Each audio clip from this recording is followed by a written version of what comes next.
నేటి దినం కొరకు ఏర్పాటు చేయబడిన లేఖన భాగాన్ని చదువుకుందాం.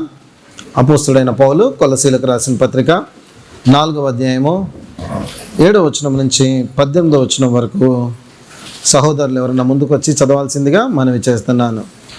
కొలసీలకు రాసిన పత్రిక 4వ అధ్యాయము 7వ వచనం నుండి 18వ వచనం వరకు.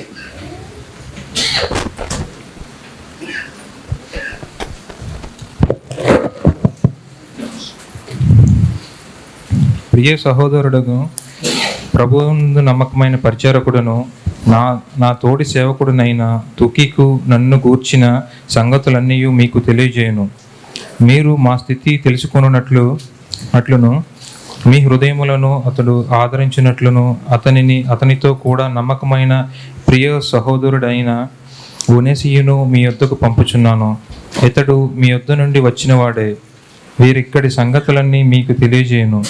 నాతో కూడా చెరలో ఉన్న అరిస్తార్కును బర్నబాకును సమీపాజ్ఞతి అయిన మార్కును మీకు వందనములు చెప్పుచున్నారు. ఈ మార్కును గూర్చి మీరు ఆజ్ఞలు పొందితిరి. ఇతడు మీ యొద్దకు వచ్చిన ఎడల ఇతని నేర్చుకొనుడి. మరియు యాస్తు అను యేసు కూడా మీకు వందనములు చెప్పుచున్నాడు. వీరు సున్నతి పొందిన వారిలో చేరిన వారు.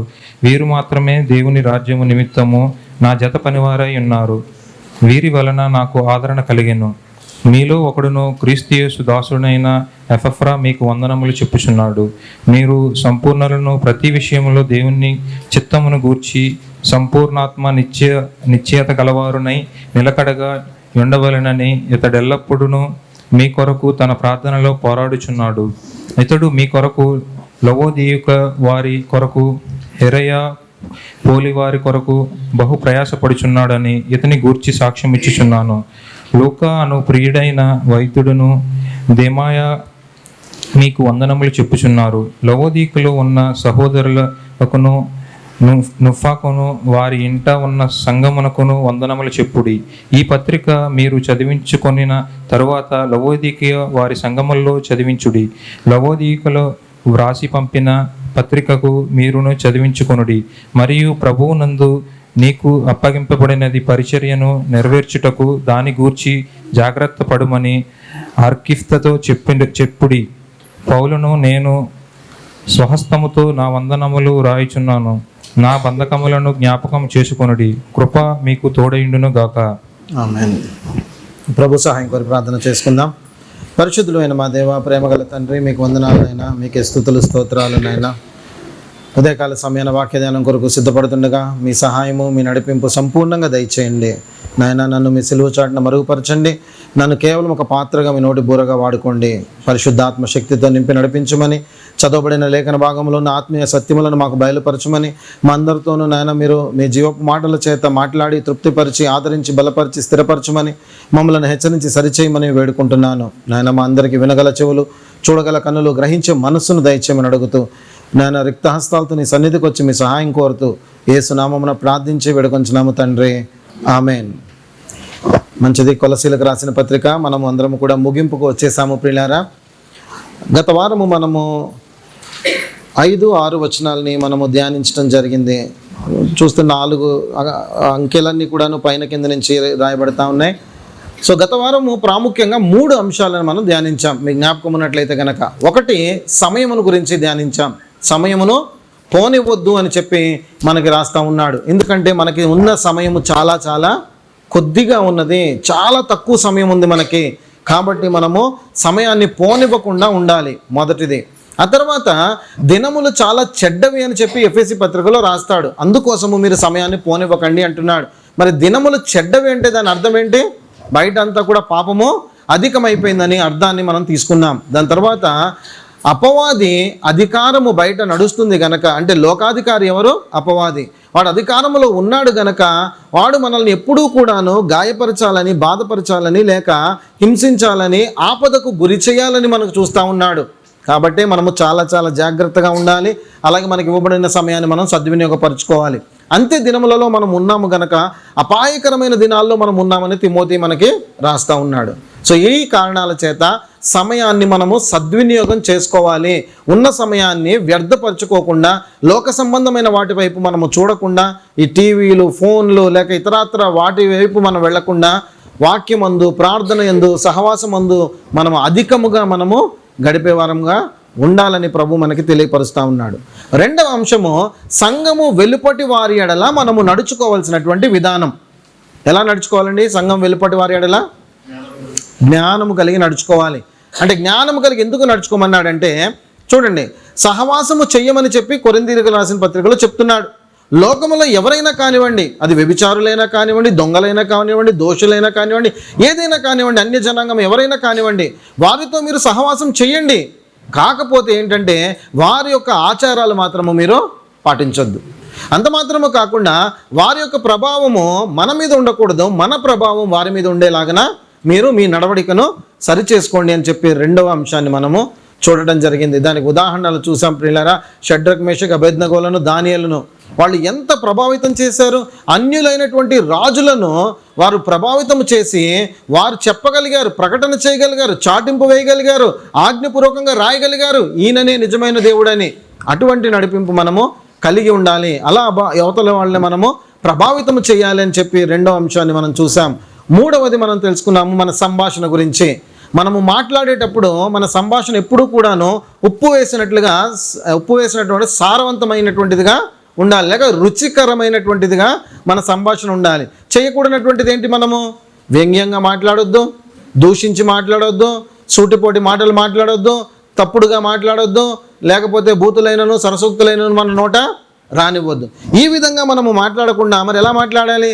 క్షేమాభివృద్ధికరమైనటువంటి, ఇంపుగా ఉన్నటువంటి, మనోహరమైనటువంటి, చివరగా మనం చూసాము, మనం ఒకవేళ మాట్లాడుతున్నట్లయితే కనుక ముద్దు పెట్టినట్లుగా ఉండాలి, కొట్టినట్లుగా కాదు అని కూడా మనము ధ్యానించాం.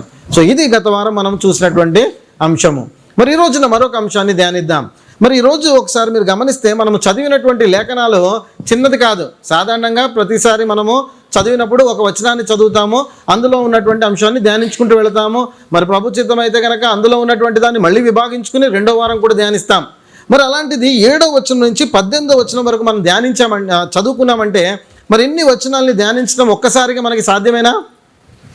చెప్పండి. సాధారణంగా మీరు ఒకవేళ ఈ చదవబడినటువంటి లేఖనాన్ని పరిశీలనగా మీరు చూస్తే ఇందులో అంతా కూడా పర్సనల్ డేటా లాగా కనపడతా ఉంటుంది. ఇది ఒక భక్తుడు దీన్ని ఏమంటాడో తెలుసా పిల్లారా? 7వ వచనం నుంచి ఈ 18వ వచనం వరకు కూడా, 18 తీసేద్దాము, 17వ వచనం వరకు కూడాను ఇది ఒక గ్రూప్ ఫోటో అంటాడు. ఏమంటాడు పిల్లారా? ఇది ఒక గ్రూప్ ఫోటో అనమాట. సాధారణంగా ఏదైనా ఫంక్షన్ జరిగిందనుకోండి, ఏదైనా జరుగుతూ ఉంటుంది, ఫంక్షన్ అయిపోయిన తర్వాత అందరూ ఏం చేస్తూ ఉంటారు? గ్రూప్ ఫోటోలు దిగుతారు కదండి. పెళ్ళి అవుతుంది, పెళ్ళి అయిపోయిన తర్వాత మొత్తం అందరూ కూడా గ్రూప్ ఫోటోలు దిగుతూ ఉంటారు. అంటే ఒక గొప్ప ఈవెంట్ ఇక్కడ జరిగిపోయింది. యేసుక్రీస్తు నిజమైన దేవుడు, యేసుక్రీస్తు గొప్పవాడు, యేసుక్రీస్తు ఒకటి కాదు రెండు కాదు, మనం ఎన్ని ధ్యానించామో అన్ని విషయాలు చెప్పాడు యేసుక్రీస్తు గురించి. చివరాఖరిగా ఏం చేస్తున్నాడంటే ఇంకా గ్రూప్ ఫోటోలు దిగుతున్నారు అనమాట వీళ్ళందరూ కూడా. అర్థమైందండి? ఇప్పుడు అందరూ కూడా ఇందులో మనకు కనపడతా ఉంటారు. పెళ్లి జరుగుతున్నటువంటి సందర్భంలో పెళ్లి కూతురు ఆ తర్వాత పెళ్లి జరిపిస్తున్నటువంటి పెద్దలు వాళ్ళు మాత్రమే కనపడతారు స్టేజ్ దగ్గర, ఇంకెవరు కనపడరు. సో యేసుక్రీస్తు మాత్రమే కనపడతా వచ్చాడు ఈ 3 అధ్యాయాలంతా కూడాను. 4వ అధ్యాయం నుంచి అంతా కూడా పర్సనల్ డేటా వస్తూ ఉంది. అందులో మనం మరీ ముఖ్యంగా చూస్తే 7వ వచనం నుంచి అయితే ఇంకా మొత్తం ఎంతమంది అయితే అటెండెంట్స్ ఉన్నారో అక్కడ, అంటే ఆ సందర్భంలో పౌలు గారితో పాటు ఉన్నవారు, పరిచర్యలో సహకరించిన వారు ఎవరైతే ఉన్నారో వారి యొక్క పేర్లు, వారు చేస్తున్నటువంటి దానిని తీసుకుని వచ్చి మనకి చెప్తా ఉన్నాడు. ఆ తర్వాత లాస్ట్లో ఇంకోటి ఉంది పిల్లారా, 18వ వచనంలో మనం చూస్తే కనుక ఆ గ్రూప్ ఫోటో ఏదైతే తీశాడో దానికి ఆటోగ్రాఫ్ ఇచ్చాడనమాట. ఏమిచ్చాడు పౌలు గారు? ఆటోగ్రాఫ్ ఇస్తున్నాడు. నా స్వహస్తములతో మీకు రాస్తున్నాను అని చెప్పి సంతకం చేసి కన్క్లూడ్ చేశాడు. కంప్లీటెడ్ అని ఒక కంక్లూజన్ ఇస్తున్నాడు అనమాట. సంతకంతో ముగిస్తున్నాడు. అక్కడ ఏదైనా కూడా సంతకంతోనే ముగిస్తాం కదండి. సో ఇక్కడ సంతకంతో ముగిస్తున్నాడు. ఆ తర్వాత నా కోసం మీరు ప్రార్థన చేయండి అని చెప్పి చెప్పబడతా ఉంది. సరే, మరి ఈ గ్రూప్ ఫోటోలో ఉన్నటువంటి వారందరినీ కూడాను మనము ధ్యానించాలంటే కనుక మనకి సాధ్యమయ్యే పని కాదని మనకు అర్థమైపోతుంది ఒక్కసారిగా. ఇందులో ఉన్నటువంటి అందరినీ కూడా ఒక్కసారిగా మనం చూడటము సాధ్యమయ్యే పని కాదు. ఒక పాయింట్ ఇక్కడ అర్థం చేసుకోండి పిల్లారా, ఇక్కడ కేవలము కొంతమంది గురించి మాట్లాడుతున్నాడు కదా. ఈ కొంతమంది కూడాను మనకు అవసరమా వాళ్ళ గురించి తెలుసుకోవటము? మనకు అవసరం అంటారా? సంఘానికి అవసరమేనంటారా? అవసరం లేదా? అది ఖచ్చితంగా అవసరమని మనం చెప్పగలగాలి. ఎందుకోసం చెప్పగలగాలి? ఒకటి, పరిశుద్ధాత్మ దేవుని యొక్క ప్రేరేపణ ద్వారా ప్రతి లేఖనము కూడా ఉందని చెప్పి మనకి పేతురు గారు చెప్పారు కదా. ఏ లేఖనం రాసినా సరే అది పరిశుద్ధాత్మ ప్రేరేపణ ద్వారానే జరిగింది. మరి అలాంటప్పుడు పరిశుద్ధాత్మ ప్రేరేపణ ద్వారానే ఇవన్నీ కూడా రాయబడినాయా? అదేవిధంగా మరి పౌలు అంత భక్తుడు కూడాను వారందరి గురించి రాస్తూ ఉన్నాడు. పౌలు గారి యొక్క గొప్పతనాన్ని ఇక్కడ ఒక విషయం ఆలోచించాల్సిందే ప్రియులారా. ఆయనతో పాటు సేవ చేసినటువంటి వారిని ఉత్తరం రాసేటప్పుడు సైతం కూడా విడిచిపెట్టట్లేదు. ఇప్పుడు ఉత్తరంలో సైతం కూడా వాళ్ళందరూ మీకు వందనాలు చెప్తున్నారు, వారు ఈ సాక్ష్యాన్ని కలిగి ఉన్నారు, వాళ్ళు ఇది ఇక్కడున్నారు అక్కడ ఉన్నారు అని చెప్పి తన కింద ఉన్నటువంటి పరిచారకులందరినీ గురించి మాట్లాడుతున్నాడంటే మామూలుగా ఒక ఉత్తరంలో ఇన్నిసార్లు ప్రస్తావిస్తే మరి పౌలు గారు ఉన్నటువంటి సమయంలో ఆయనతో పాటు ఉన్నవారి గురించి ఎంత గొప్పగా చెప్పి ఉండవచ్చు. అర్థమైంది కదండి. ఇది పరిశుద్ధాత్మ దేవుడు మనకి రాయించి ఇచ్చాడు కనుక ఇది ముఖ్యమైనటువంటిది. అంత మాత్రమే కాకుండా పౌలు గారి యొక్క లక్షణం ఇందులో మనకు కనపడుతుంది. ఏంటంటే ఆయన తన కింద ఉన్నటువంటి వారిని సైతము కూడాను, సహాయము చేసినటువంటి వారిని సైతము కూడా ఏం చేస్తున్నాడు? ఎత్తుతున్నాడు పిల్లరా. వారు కూడా ప్రాముఖ్యమైనటువంటి వారే అని చెప్పి ఇక్కడ చెప్తున్నటువంటిగా మనం గమనించవచ్చు. మరొక విషయాన్ని గమనిద్దాం. ఇక్కడ పరిచర్య, ఇక్కడ పౌలు గారు ఉత్తరం రాశారని మనకి మొదట్లో కనపడుతుంది. హెడ్డింగ్ ఏమని ఉంటుంది పిల్లరా? అపోస్తుడైన పౌలు కొలసైలకు రాసిన పత్రిక అని ఉంటుంది. పౌలు గారు ఈ పత్రిక రాశారు, కానీ పరిచర్య చేసేటప్పుడు మాత్రము పౌలు గారు ఒక్కరే లేరు. ఇక్కడ రాయబడినటువంటి అందరూ కూడా ఉన్నారు. ఇంకా చాలామంది కూడా మనకి తెలియనటువంటి వారు పరిచర్యలో ఉన్నారని మనకు అర్థమవుతూ ఉంటుంది. దీనిని బట్టి అర్థమవుతున్నటువంటి విషయం ఏంటంటే పరిచర్య ఏ ఒక్కరి వలన జరగదు. ఇది రూఢిగా పెట్టండి పిల్లరా. బయట మీకు ఎన్నెన్న సంఘాలలో వన్ మ్యాన్ షో కనపడుతుందేమో, అది తప్పు. అలా జరగడానికి వీలు లేదు. పరిచర్య జరుగుతుందంటే కనుక ఆ పరిచర్య అందరి వలన జరగాలి.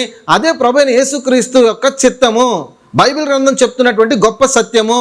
ఎవరైనా ఒక్కరు నేను చేస్తున్న పరిచర్య నా వలన ఇంత జరుగుతూ ఉంది, నేనే అంటూ ఉన్నారనుకోండి, అది అపవాది సంబంధమైనటువంటి స్వరం. పరిచర్య అనేది ఎప్పుడు కూడాను అందరి వలన జరిగేది, అందరితో పాటు జరిగేదని మనకి అర్థమవుతా ఉంది. అంటే పౌలు భక్తుడు ఎంత గొప్ప సేవకుడు. ఇందులో ఉన్న సగం పైన ఉత్తరాలు ఆయనే రాశాడా లేఖనాలు. మరి అంత భక్తుడికి సైతము కూడా పరిచారకులు అవసరమయ్యారా? పరిచర్య చేసే నా తోడి దాసుడు, నా జత పనివారు అంటూ ఉంటాడా? మరి అవసరమే కదా. దీన్ని బట్టి అర్థమవుతుంది కదా, పౌలు కూడా మానవుడే. పౌలు కూడా ఏం అతీతుడు కాదు, లేకపోతే దివ్యశక్తులు ఉన్నటువంటి వాడు కాదు. అతడు కూడా సాధారణమైనటువంటి ఒక మానవుడు మాత్రమే. అయిన అతడికి కూడా పరిచారకులు అవసరమయ్యారు అక్కడ పని చేయడానికి. ఎవ్వరూ కూడా అంతే పిల్లారా. ఈ భూప్రపంచంలో ఎంత గొప్ప సేవకుడైనా కానివ్వండి, ఒక్కడి వలన ఏది కూడా జరగదు. అందరూ పరిచర్యలో భాగస్తులు కావాల్సిందే. ప్రభు కూడా శిష్యులను పంపించినప్పుడు ఎలా పంపించాడండి? ఇద్దరిద్దరుగా పంపిస్తూ ఉన్నాడు. మా శిష్యులందరినీ చేసినప్పుడు మీరు జతగా వెళ్ళండి అని చెప్పి పంపిస్తూ ఉన్నాడు పిల్లారా. మరి శోచనీయమైనటువంటి అంశం ఏంటంటే ఈ రోజుల్లో సేవకుడు ఒక్కడే లైమ్ లైట్లో ఉంటాడనమాట. సేవకుడు ఒక్కడే లైమ్ లైట్లో ఉంటాడు. ఎంత తప్పు పిల్లారా అది. మరి మిగతా వాళ్ళంతా ఏమైపోవాలంటారు? ఒక్కడే అన్ని పరిచర్యలు అన్నీ చూసుకుని అన్నీ చేసేటటువంటి పరిచర్య జరుగుతుంది అంటారా పిల్లారా? అంతవరకు అక్కర్లేదు పిల్లారా. మనము చేస్తున్నటువంటి ఈ చిన్న పరిచర్య గురించి ఒక్కసారి ఆలోచిద్దాం. ఏ ఒక్కరి వలనైనా జరిగిపోతుందా? లేకపోతే ఈ పరిచర్య జరుగుతుందంటే ఈ చిన్న పరిచర్యలోని ఎంతమంది పాలుభాగస్తులు అవుతున్నారు? పాటలు పాడేవారు ఒకరు, మందిరాన్ని శుభ్రపరిచేవారు ఒకరు, మన కొరకు ప్రేమ విందు సిద్ధపరిచేవారు ఒకరు, వాయిద్యములు వాయించేవారు ఒకరు, ఈ మొత్తం ఆడియో సిస్టమ్ని చూసేవారు ఒకరు, వీడియో సిస్టమ్ని చూసేవారు ఒకరు. అంటే ఒక చిన్న పరిచర్యలోనే ఎన్ని భాగాలు ఉన్నాయి, ఎన్ని భాగాల్లోనూ పరిచారకులు ఉన్నారు. మరి అలాంటిది ఇంకా పెద్ద పరిచర్య ఎదుగుతున్నప్పుడు ఎంతమంది ఉంటారు దాని వెనకాల? మరి ఇప్పుడు కేవలము లైమ్ లైట్లో సేవకుడు మాత్రమే వస్తే మరి మిగతా వాళ్ళ పరిస్థితి ఏంటి? బాధాకరం కదండి. చాలామందికి పరిచారం కనిపిస్తూ ఉంటుంది. ఎంత కష్టపడినా సరే వెలుగులోనికి రాము, ఎంత కష్టపడినా సరే పేరు లేదు, ఏమీ లేదు, మరుగైపోయి ఉంటామని. అటువంటి ఆలోచన ఒకవేళ మీకు కలిగి ఉంటే పరిచర్య చేస్తూ కూడా పరిచర్యలో ఏ రకంగానైనా సరే పాలు పొందుతూ ఆ ఆలోచన మీకు ఉంటే కనుక ప్రభు ఒక మాట ఇస్తున్నాడు, ఆదరణకరమైనది. ఏంటో తెలుసా? ప్రభువునందు ప్రయాసము కాదు పోయినారా. ఈ లోకంలో మీకు ఒకవేళ బహుమానం రాకపోవచ్చు, గుర్తింపు రాకపోవచ్చు, పేరు రాకపోవచ్చు, లైమ్ లైట్లో లేకపోవచ్చు, కానీ మనదంతా ఎక్కడికడైపోతుంది? పరలోకంలో ఉంది పిల్లారా. పరలోకంలో మనకి గొప్ప ఆదరణ, గొప్ప బహుమానము, గొప్ప అన్ని గొప్పవే అక్కడ. ప్రభువునందు ప్రయాసము వ్యర్థము కాదని ఎరిగి అంటాడు. అందుకోసమే కొరింథీయులకు రాసిన పత్రికలో. సో వ్యర్థం కాదు. ఏ పరిచర్య చేసేవారు ఎవరైనా సరే ఒకవేళ వెలుగులోనికి రావట్లేదా, గుర్తింపు రావట్లేదా, రావాల్సినంత ఏమంటారు దాన్ని పోనీ గ్లోరీ అనుకుందాం, ఆ మహిమ రావట్లేదా, బాధపడాల్సిన పని లేదు. ఎందుకంటే అన్నీ అక్కడ రికార్డ్ అవుతున్నాయి, అక్కడ బహుమానం అనేది మనకి ఉంటుందని మనం గుర్తుంచుకోవాలి పిల్లల. మరి కొలసీలకు పౌలు గారు ఇక్కడ పత్రిక రాస్తూ ఇంతమంది పేర్లు ప్రస్తావించాడు కదా. కొలసీ సంఘానికి పత్రిక రాశాడు. ఇంకో మాట ఏమంటాడో చూడండి పిల్లలు. ఇక్కడ ఈ పత్రిక కేవలము కొలసీ సంఘానికి రాస్తూనే కాదు, లవోదికే వారికి పంపిన పత్రిక మీరు చదివించుకోండి, ఈ పత్రికను అక్కడ చదివించుకోండి అని చెప్పి రాస్తూ ఉంటాడు. అంటే ఆ రోజున ఈ మళ్ళీ తర్వాత ఈ తూకీకు ఎవరైతే ఉన్నారో దాన్ని ఎఫ్ఎస్కి కూడా తీసుకుని వెళ్తాడు ఈ పత్రికను. అక్కడ కూడా ఉంటుంది 6:21లో. సో ఇదేంటంటే పత్రికలు అక్కడక్కడ తిరుగుతూ ఉన్నాయి. అదే ఈ పత్రిక కొలసీ సంఘానికి మాత్రమే రాశాడా, ఇంకా చాలామందికి రాశాడా? ఇది ప్రశ్న. కామన్గా ఉన్న లెటరే కదండి. ఇప్పుడు హెడ్డింగ్ అయితే కొలసీ అని మనం పెట్టుకున్నాము, కానీ ఏమంటాడు ఈ పత్రిక మీరు కూడా చదివించుకోండి, లవోదికే పత్రిక మీరు చదవండి అంటాడు. ఎఫ్ఎస్కి కూడా పత్రిక పట్టుకుని వెళుతున్నాడు తూకీకు. అంటే అక్కడ కూడా అది వెళ్ళింది, అదేం జరుగుతుంది, అక్కడ కూడా మళ్ళీ సర్క్యులేట్ అవుతుంది. అంటే దీని అంతటికి అర్థం ఏంటంటే ఆనాడు కొలసీకి రాశాడు ఉత్తరము, ఆనాడు లవోదికేకి రాశాడు ఉత్తరము, ఎఫెసుకి రాశాడు ఉత్తరము, ఈ రోజున బెరయాకి కూడా రాశాడు ఈ ఉత్తరం. ఎంతమంది అవునంటారు? Praise the lord. అందుకోసమే కదా ఆ రోజు వాళ్ళు ధ్యానించారు, ఈరోజు మనం కూడా దీనిని ధ్యానిస్తున్నాము. సో పరిశుద్ధాత్ముడు మన అందరికీ రాసి ఇచ్చినటువంటి గొప్ప అంశాలు పిన్నారా. కొంచెం ఫోకస్ చేద్దాము. ఇది ఫోకల్ పాయింట్ అన్నమాట. ఏంటంటే 7 నుంచి 17 వచనాల వరకు ఎంతమందిని ప్రస్తావించాడంటే పరిచర్య ధర్మం ఎలా జరగాలి, అది ముఖ్యమైనదన్నమాట, ఆలోచించాల్సింది. కనీసము ఈ గొప్ప సత్యాన్ని గ్రహించి పరిచర్యలో ప్రతి ఒక్కరు కూడా పాలిభాగస్తులు అవ్వాలని నేను అందరినీ కూడా ప్రోత్సహిస్తున్నాను. ఓకేనా అండి? పరిచర్య ధర్మము జరిగేది ఎలా జరుగుతుంది? పరిచర్య ధర్మము ఒక్కరి వలన కాదు, అందరి వలన అన్నది చాలా చాలా కీలకమైనటువంటి ఘట్టముగా మొదట మనకి ఇందులో కనపడుతుంది. ఇంతమంది పేర్లు ఉన్నాయి, ముందుకెళ్ళి ఇంత చెప్తాను ఎవరెవరి పేర్లు ఉన్నాయి, ఎన్ని పేర్లు ఉన్నాయి ఇందులో, ఎవరెవరు ఏం చేశారు అనేది మనం చూస్తూ ఉంటాం. అయితే దానికి ముందు అసలు పరిచర్య ధర్మము జరగాలంటే అందరి వలన ఎలా జరగాలనేది మొదటి ఉదాహరణ మనం చూద్దాం. ఒకానొక సందర్భంలో ఏం జరిగిందంటే ఇశ్రాయేలీయులు అమాలేకీయుల మీదకి యుద్ధానికి వెళతారు. అందరూ నిర్గమకాండంకి వచ్చేయండి. 17వ అధ్యాయము 8 నుంచి 13వ వచనం వరకు మనం చదివితే కనుక అక్కడ జరిగిన ఉదాంతాన్ని మీరు జాగ్రత్తగా పరిశీలించండి ప్రియులారా. యెహోషువ యుద్ధానికి సిద్ధపడతా ఉంటాడు, మోషే నడిపిస్తూ ఉన్నాడు, మోషే ఉన్నాడు. అయితే నిర్గమకాండంలో మనం చూస్తే కనుక వారందరూ కూడా యుద్ధానికి బయలుదేరి వెళ్తారు. రెఫీదీములో వెళుతున్నప్పుడు యెహోషువ ఏం చేస్తాడు, కొంతమంది సైనికులను తీసుకుని వెళ్తాడు. యెహోషువ ఒక్కడి వలన సాధ్యమవుతుందా? కాదు. ఎవరు కావాల్సి వచ్చింది? సైన్యం అంతా కావాలి. ఈ సైన్యం అంతటిని తీసుకుని వెళ్ళినప్పుడు అక్కడ మోషే ఏం చేస్తుంటాడంటే ప్రార్థన చేస్తుంటాడు. అతడు కొండ మీదకి ఎక్కి ఏం చేస్తున్నాడు? ప్రార్థన. అంటే యెహోషువ ఒక్కడి వలన కాదు, అందరూ సైన్యం అంతటి వలన కూడా కాదు. మరి ఎవరి వలన? ఇంకొకటి సపోర్ట్ ఎవరు కావాల్సి వచ్చింది? మోషే ప్రార్థన కావాల్సి వచ్చింది. మోషే ప్రార్థన చేస్తూ ఉంటాడు, చేతుల పైకెత్తి ప్రార్థిస్తూ ఉంటే చేతులు బరువెక్కిపోతాయి. ఎంతసేపు అని పెడతాం ప్రియులారా? మనం 5 నిమిషాలు ఆరాధనలో చేతుల పైకెత్తండి అంటే ఇలా పెడతాం, 2 నిమిషాలకి దించేస్తాం. యుద్ధం జరుగుతున్నప్పుడు చేతుల పైకెత్తి ప్రార్థన చేయాలంటే ఎంత కష్టం ఆలోచించండి. మనందరికీ తెలుసు, వర్షిప్ చేసేటప్పుడు ఆ 2 నిమిషాల కన్నా ఎక్కువ మనం పెట్టలేం కదా. సో ఒక యుద్ధం జరుగుతున్నప్పుడు చేతులు ఎత్తడం కష్టం కాబట్టి మోషే ఏం చేస్తాడంటే చేతులు దించేస్తూ ఉంటాడు. చేతులు దించగానే ఏమైపోతుందంటే అక్కడ యెహోషువ అక్కడ ఉన్నటువంటి సైన్యం ఓడిపోతూ ఉంటారు. యుద్ధం ఓడిపోతూ ఉంటే ఇది అహరోను హూరు చూస్తారు. ఇద్దరు వాళ్ళు వస్తారు మోషే దగ్గరికి. వచ్చి ఏం చేస్తారంటే ఇటొకళ్ళు అటొకళ్ళు నుంచుని ఆ చేతులకి ఆధారం చేసి చేతులు పైకెత్తి పట్టుకుంటాం మొదలు పెడతారు. యెహోషువ ఒక్కడు వెళితే అయ్యే పని కాదు, దాని తర్వాత సైన్యం కూడా వెళితే ఒక పని కాదు. మోషే ప్రార్థన చేస్తేనే సరిపోలేదు, మళ్ళీ ఇంకొకళ్ళు ఎవరు యాడ్ అయ్యారు ఇప్పుడు ఇక్కడ? అహరోను హూరు యాడ్ అవుతారు. వాళ్ళిద్దరు వచ్చి చేతులు పట్టుకుంటారు. ఎప్పుడైతే వాళ్ళు అలా మరి రోజంతా చేతులు పట్టుకుంటారో సాయంకాలం అస్తమించే వరకు కూడా అలా పట్టుకుంటే మోషే ప్రార్థిస్తూ ఉంటాడు, వీళ్ళు పట్టుకుంటూ ఉంటారు. అక్కడ యెహోషువ సైన్యం యుద్ధం చేస్తూ ఉంటారు. ఇంతమంది కలిసిన తర్వాత వాళ్ళకి ఏమొచ్చింది? అక్కడ విజయం వచ్చింది. అర్థమైందండి? ప్రతి ఒక్కరూ కూడాను అవసరమే. ప్రభు యొక్క పరిచర్య యొక్క మూలాలు ఇలాగే ఉంటాయి. ఒక్కొక్క చోట ఒక్కొక్కరిని పెడతాడు, ఒక్కొక్కరి చోట ఒక్కొక్కరిని వాడుకుంటాడు, ఒక్కొక్క చోట ఒక్కొక్కరిని నిలబెడతాడు. అందరు కలిస్తేనే పరిచర్య ధర్మము ముందుకు వెళుతుంది. అందుకోసమే పౌలు గారు ఇన్ని పేర్లు ఇక్కడ కింద ప్రస్తావించాడు. ఇంతమంది ఉన్నారని చెప్పి మనకి చెప్తా ఉంటాడు పిల్లారా. మరొక సందర్భం సంఖ్యాకాండం 11వ అధ్యాయానికి రండి.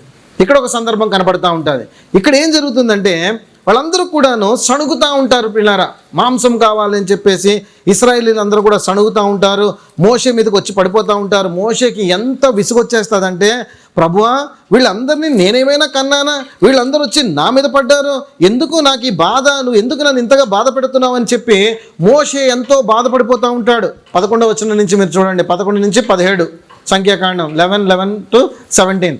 అయితే అక్కడ జరుగుతున్న సందర్భాన్ని గమనించండి. ప్రభువు కూడా చూశాడు, సరే ఇంతమంది జనము మోషేని విసిగిస్తున్నారు, ఇంతమంది జనాన్ని కంట్రోల్ చేయడం మోషే వల్ల అవ్వట్లేదు అని చెప్పి అక్కడ ఏం చేస్తాడంటే, ప్రభువు మోషేతో మాట్లాడుతూ అంటాడు, నువ్వు ఒక 70 మందిని తీసుకునిరా. ఎంతమందిని తీసుకురమ్మంటాడు? ఒక 70 మందిని వారిని తీసుకుని రమ్మని అక్కడ చెప్తాడు ప్రియులారా. ఆ చెప్పిన తర్వాత ఆ 70 మందిని తీసుకొచ్చిన తర్వాత మోషే కలిగి ఉన్నటువంటి ఆత్మలో వారికి కూడా పాలును ఇస్తాడు. ఇచ్చి అక్కడ వాళ్ళని అభిషేకించి దీవించి ఆ పరిచర్యలో వాడుకోవటానికి సిద్ధపరుస్తాడు. సో మోషే ఒక్కడి వల్ల అవుతుందా? అవ్వట్లేదు. తర్వాత విభావించాడా? విభావించాడు. సో అలాగా సెపరేట్ చేసి అందరి మీద బాధ్యత పెట్టి అక్కడ నడిపించినటువంటి ఉదాంతము మనము చూస్తూ ఉంటాము. ప్రభు మరి శిష్యులను పంపించిన ఉదాంతాన్ని ఇందాక జ్ఞాపకం చేసుకున్నాం. లూకా సువార్త 10వ అధ్యాయము 1వ వచనం నుంచి మీరు గమనిస్తే కనుక యేసుక్రీస్తు శిష్యులను అందరినీ కూడా పంపిస్తూ అక్కడ 75 మందిని శిష్యులను పిలిచి ఇద్దరిద్దరుగా ఆయన అక్కడ పంపించను అని చెప్పి రాస్తాడు. తీస్తే చదివేండి తొందరగా. లూకా 10:1.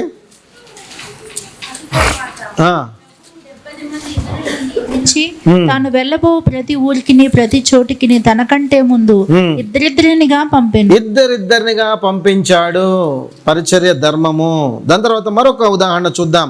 అపోస్తుల కార్యములు 13వ అధ్యాయము 1వ వచనానికి రండి. ఫస్ట్ ఇక్కడ ఏం జరుగుతుందంటే, అపోస్తుల కార్యములలో ఒక 13వ అధ్యాయంలో 5 ఉన్నారు. పేర్లు ఇక్కడ 5 మంది పేర్లు కనపడతా ఉంటాయి. వీళ్ళందరూ కూడాను పరిచర్య చేస్తూ ఉంటారు. అయితే ఆత్ముడు పిలుస్తున్నాడు. అక్కడ ఆత్మ దేవుడు ఏమని పిలుస్తున్నాడు అక్కడ? ఇదిగో నాకు వీరు ఇద్దరిని సెపరేట్ చేయమని, ఒక్కరిని కాదు, పౌలుని సెపరేట్ చేయమని లేదు అక్కడ. నాకు పౌలుని బర్నబాని ఇద్దరిని సెపరేట్ చేయమని చెప్పి అక్కడ అడుగుతున్నాడు. చూడండి, అది 1వ వచనంలో 5 మంది కనపడతారు. వారు ప్రభువుని సేవించి ఉపవాసం చేయుచుండగా పరిశుద్ధాత్మ, నేను బర్నబాను సౌలును పిలిచిన పని కొరకు వారిని నాకు. 1వ వచనంలో ఎంతమంది ఉన్నారు? సంఘములో బర్నబా, నిగరెన్నబడిన సిమియోను, కులోనీయుడైన లుకియా, చతుర్థాధిపతి అయిన హేరోదుతో పెంచబడినటువంటి మనయను, సౌలుని ప్రవక్తలు బోధకులను ఉంది. వీళ్ళందరూ కూడా సేవ చేస్తున్నారు. ఒకరు లేరు అక్కడ, అందరూ చేస్తున్నారు సేవ. అందులో నుంచి మళ్ళీ ప్రత్యేకపరచమంటే అందులో నుంచి కూడా ఎంతమంది రమ్మన్నాడు అక్కడ? మళ్ళీ ఇద్దరు. పౌలు ఒక్కడే రమ్మనొచ్చు కదా? లేదు, జత పనివాడు ఉండాలి, కలిసి పని చేయాలి. ప్రభు ఉద్దేశమే అది. మొదటి నుంచి కూడా పాత నిబంధనలో ఎన్నో ఉదాహరణలు కనపడుతున్నాయి, నూతన నిబంధనలో కూడా అనేకమైన ఉదాహరణలు కనపడుతున్నాయి. మరొక ఇంట్రెస్టింగ్ ఇష్యూ ఉంది ప్రియులారా, సేవా పరిచర్య చేస్తున్నటువంటిది. ఈ పౌలు బర్నబా ఇప్పుడు ఇద్దరు ప్రత్యేకపరిచాడా పరిశుద్ధాత్ముడు? అంటే ఇప్పుడు వీళ్ళిద్దరు వెళ్ళి సేవ చేస్తున్నారు. 13వ అధ్యాయం నుంచి 15వ అధ్యాయం వరకు కూడా ఇద్దరు సేవ చేస్తున్నారు, పౌలు బర్నబా కలిసి. అయితే ఒక చిన్న వివాదం వచ్చింది ఇద్దరికి మధ్య. ఏమని వచ్చిందంటే, అక్కడ బర్నబా అంటాడు, మనం మార్కుని వెంట పెట్టుకుని వెళదాము అని చెప్పి సేవ కొరకు అతడు అంటాడు బర్నబా. అనగానే పౌలు ఏమంటాడంటే, ఇదిగో అక్కడ ఒకసారి రండి, ఏమంటాడు చూద్దాం. అపోస్తుల కార్యములు 15వ అధ్యాయం 36వ వచనం దగ్గరికి రండి. కొన్ని దినములైన తరువాత కిందకు వచ్చేయండి, 17వ వచనం. అప్పుడు 37. అప్పుడు మార్కును మారు పేరు గల యోహానును వెంట పెట్టుకుని పోవుటకు బర్నబా ఇష్టపడ్డాడు. అయితే పౌలు ఏమన్నాడు? అయితే పౌలు పంపులియాలో పని కొరకు తమతో కూడా రాక తమ్మును విడిచి వానిని వెంట పెట్టుకుని పోవుటకు యుక్తము కాదని తలంచాడు. బర్నబా అంటున్నాడు మార్కును తీసుకువెళదామని, పౌలు అంటున్నాడు మార్కు వద్దని చెప్పి. మరి ఇప్పుడు ఏం జరుగుతుంది అంటారు ఇక్కడ? చూడండి ఏం జరిగింది. వారిలో తీవ్రమైనటువంటి వాదము కలిగింది. వారి ఒకరిని ఒకడు విడిచి వేరైపోయారు. ఎంత ఘోరం జరిగింది పిల్లలు. ఇద్దరు కలిసి మరి సేవ చేయాలని ప్రభు యొక్క నిర్ణయం అయి ఉంది కదా. మరి ఇప్పుడు విడిపోయారు. మరి పౌలు సెపరేట్గా ఒకడే సేవ చేశాడా? బర్నబా సేవ ఒకడే చేశాడా? ఏం జరిగి ఉంటుంది అంటారు? చెప్పండి, ఏం జరిగి ఉంటుంది? అందరూ ఉన్నారండి? ఇద్దరిని పట్టుకుని వెళ్ళిపోయారు. చూడండి కింద. బర్నబా మార్కును వెంట పెట్టుకుని వెళ్ళిపోయాడు. కుప్రకు వెళ్ళెను. పౌలు శీలను ఏర్పరచుకుని ముందుకు సాగిపోయాడు. ఎన్ని ఉదాహరణలు చూసిన పరిచర్య ధర్మం ఏంటో అర్థమవుతుందండి. పరిచర్య అందరూ కలిసి చేయాలని మనకి తెలియపరుస్తూ ఉంది. ఎందుకు చేయాలి చెప్పండి? ఎందుకు కలిసి చేయాలి? ఏదన్నా సరే చెప్పండి రీజన్. ఎందుకు కలిసి చేయాలి చెప్తారా ఎవరైనా? ఎందుకు కలిసి చేయాలి పరిచర్య? ఎందుకు ఒక్కళ్ళు చేయకూడదు అండి? ఒక్కరితో గట్టిగా చెప్పండి, అర్థం కాలేదు. ఒక్కరితో అవ్వదు కనుక, ఇంకా అందరు కలిస్తే బలం ఎక్కువ అవుతుంది. వచ్చేసారి దగ్గరికి. ఇంకా ఒకరు బలహీనులైతే మరొకరు బలపరుస్తారు. 2 పాయింట్స్ వచ్చేసాయి. ఇంకా అని ఒక్కరిలోనే అన్ని తలాంతులు ఉండవు కనుక, ఇంకా 2-3 కలిస్తే నా నామం మహిమపరచబడుతుంది. ఇంకా ప్రతి ఒక్కరి మీద ఉన్న బాధ్యత. ఎన్ని జవాబులు ఉన్నాయి చూసారా పిల్లారా? అన్నీ కరెక్టే, అన్నీ కరెక్టే. అయితే ప్రసంగి చాలా చక్కగా వివరిస్తాడు. అక్కడికి వెళ్దాం రండి ఒక్కసారి. ప్రసంగి 4వ అధ్యాయము. అర్థమైంది కదండి పరిచర్య ధర్మం ఎలా ఉండాలనేది? ప్రసంగి 4వ అధ్యాయము 9వ వచనం. మీరు చెప్పినటువంటి ఉదాహరణలు ఇక్కడ రాయబడ్డాయి ప్రియులారా. ఏమని రాశాడో చూడండి. ఇద్దరి కష్టము చేత ఉభయులకు మంచి ఫలము కలుగును గనుక. ఇద్దరు కష్టపడతా ఉంటే ఇద్దరికి ఏమవుతుందంట?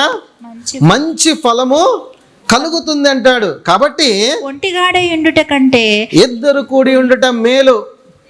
ఫస్ట్ చెప్పారు అక్కడ ఆన్సర్, అవునా? ఇద్దరు కలిగి ఉండటం మంచిదని చెప్పి ఉన్నది మంచితనం. తర్వాత వారు పడిపోయినాను ఒకడు తన మరొక చెప్పారా? ఎవరైనా బలహీన పడితే ఇంకొకరు బలపరచొచ్చని ఏమంటున్నాడు ఇక్కడ వాక్యము? వారు పడిపోయినాను ఒకడు పడిపోయినను తన తోడి వాణిని లేవనెత్తును. తర్వాత అయితే ఒంటరిగాడు పడిపోయిన ఎడల వానికి శ్రమ కలుగుతుంది. ఎవరు కూడా లేవనెత్తేవాడు ఉండడు.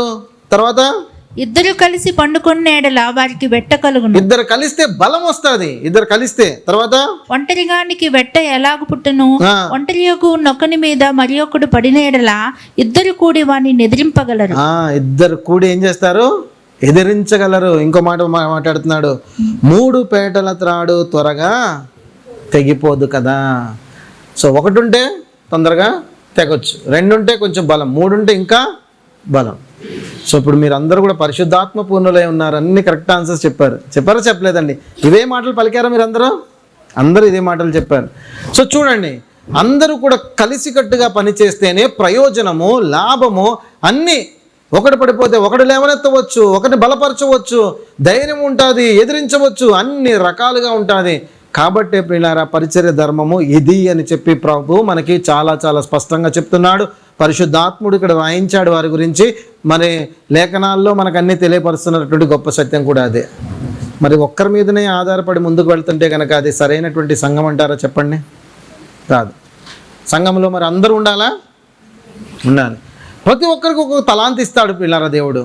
ప్రతి ఒక్కరికి ఒక్కొక్క తలాంతి ఇస్తాడు. అందరూ అపోస్తులులా సంఘంలో? చెప్పండి. అందరూ అపోస్తులులా? అందరూ బోధకులా? అందరూ భాషలు మాట్లాడువారా? అందరూ ఉపకారములు చేయవారా? ఒక్కొక్కరికి ఒక్కొక్క తలాంతు ఇస్తాడనమాట.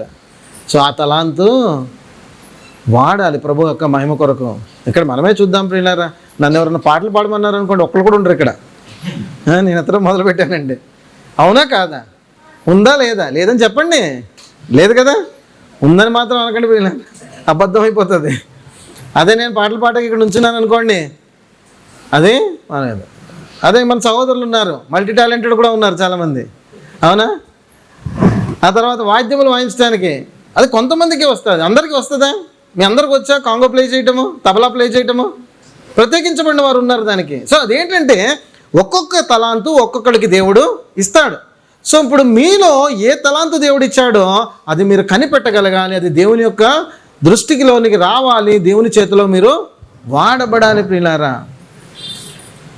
కాబట్టి ప్రతి ఒక్కరూ కూడా అవసరమే దేవునికి.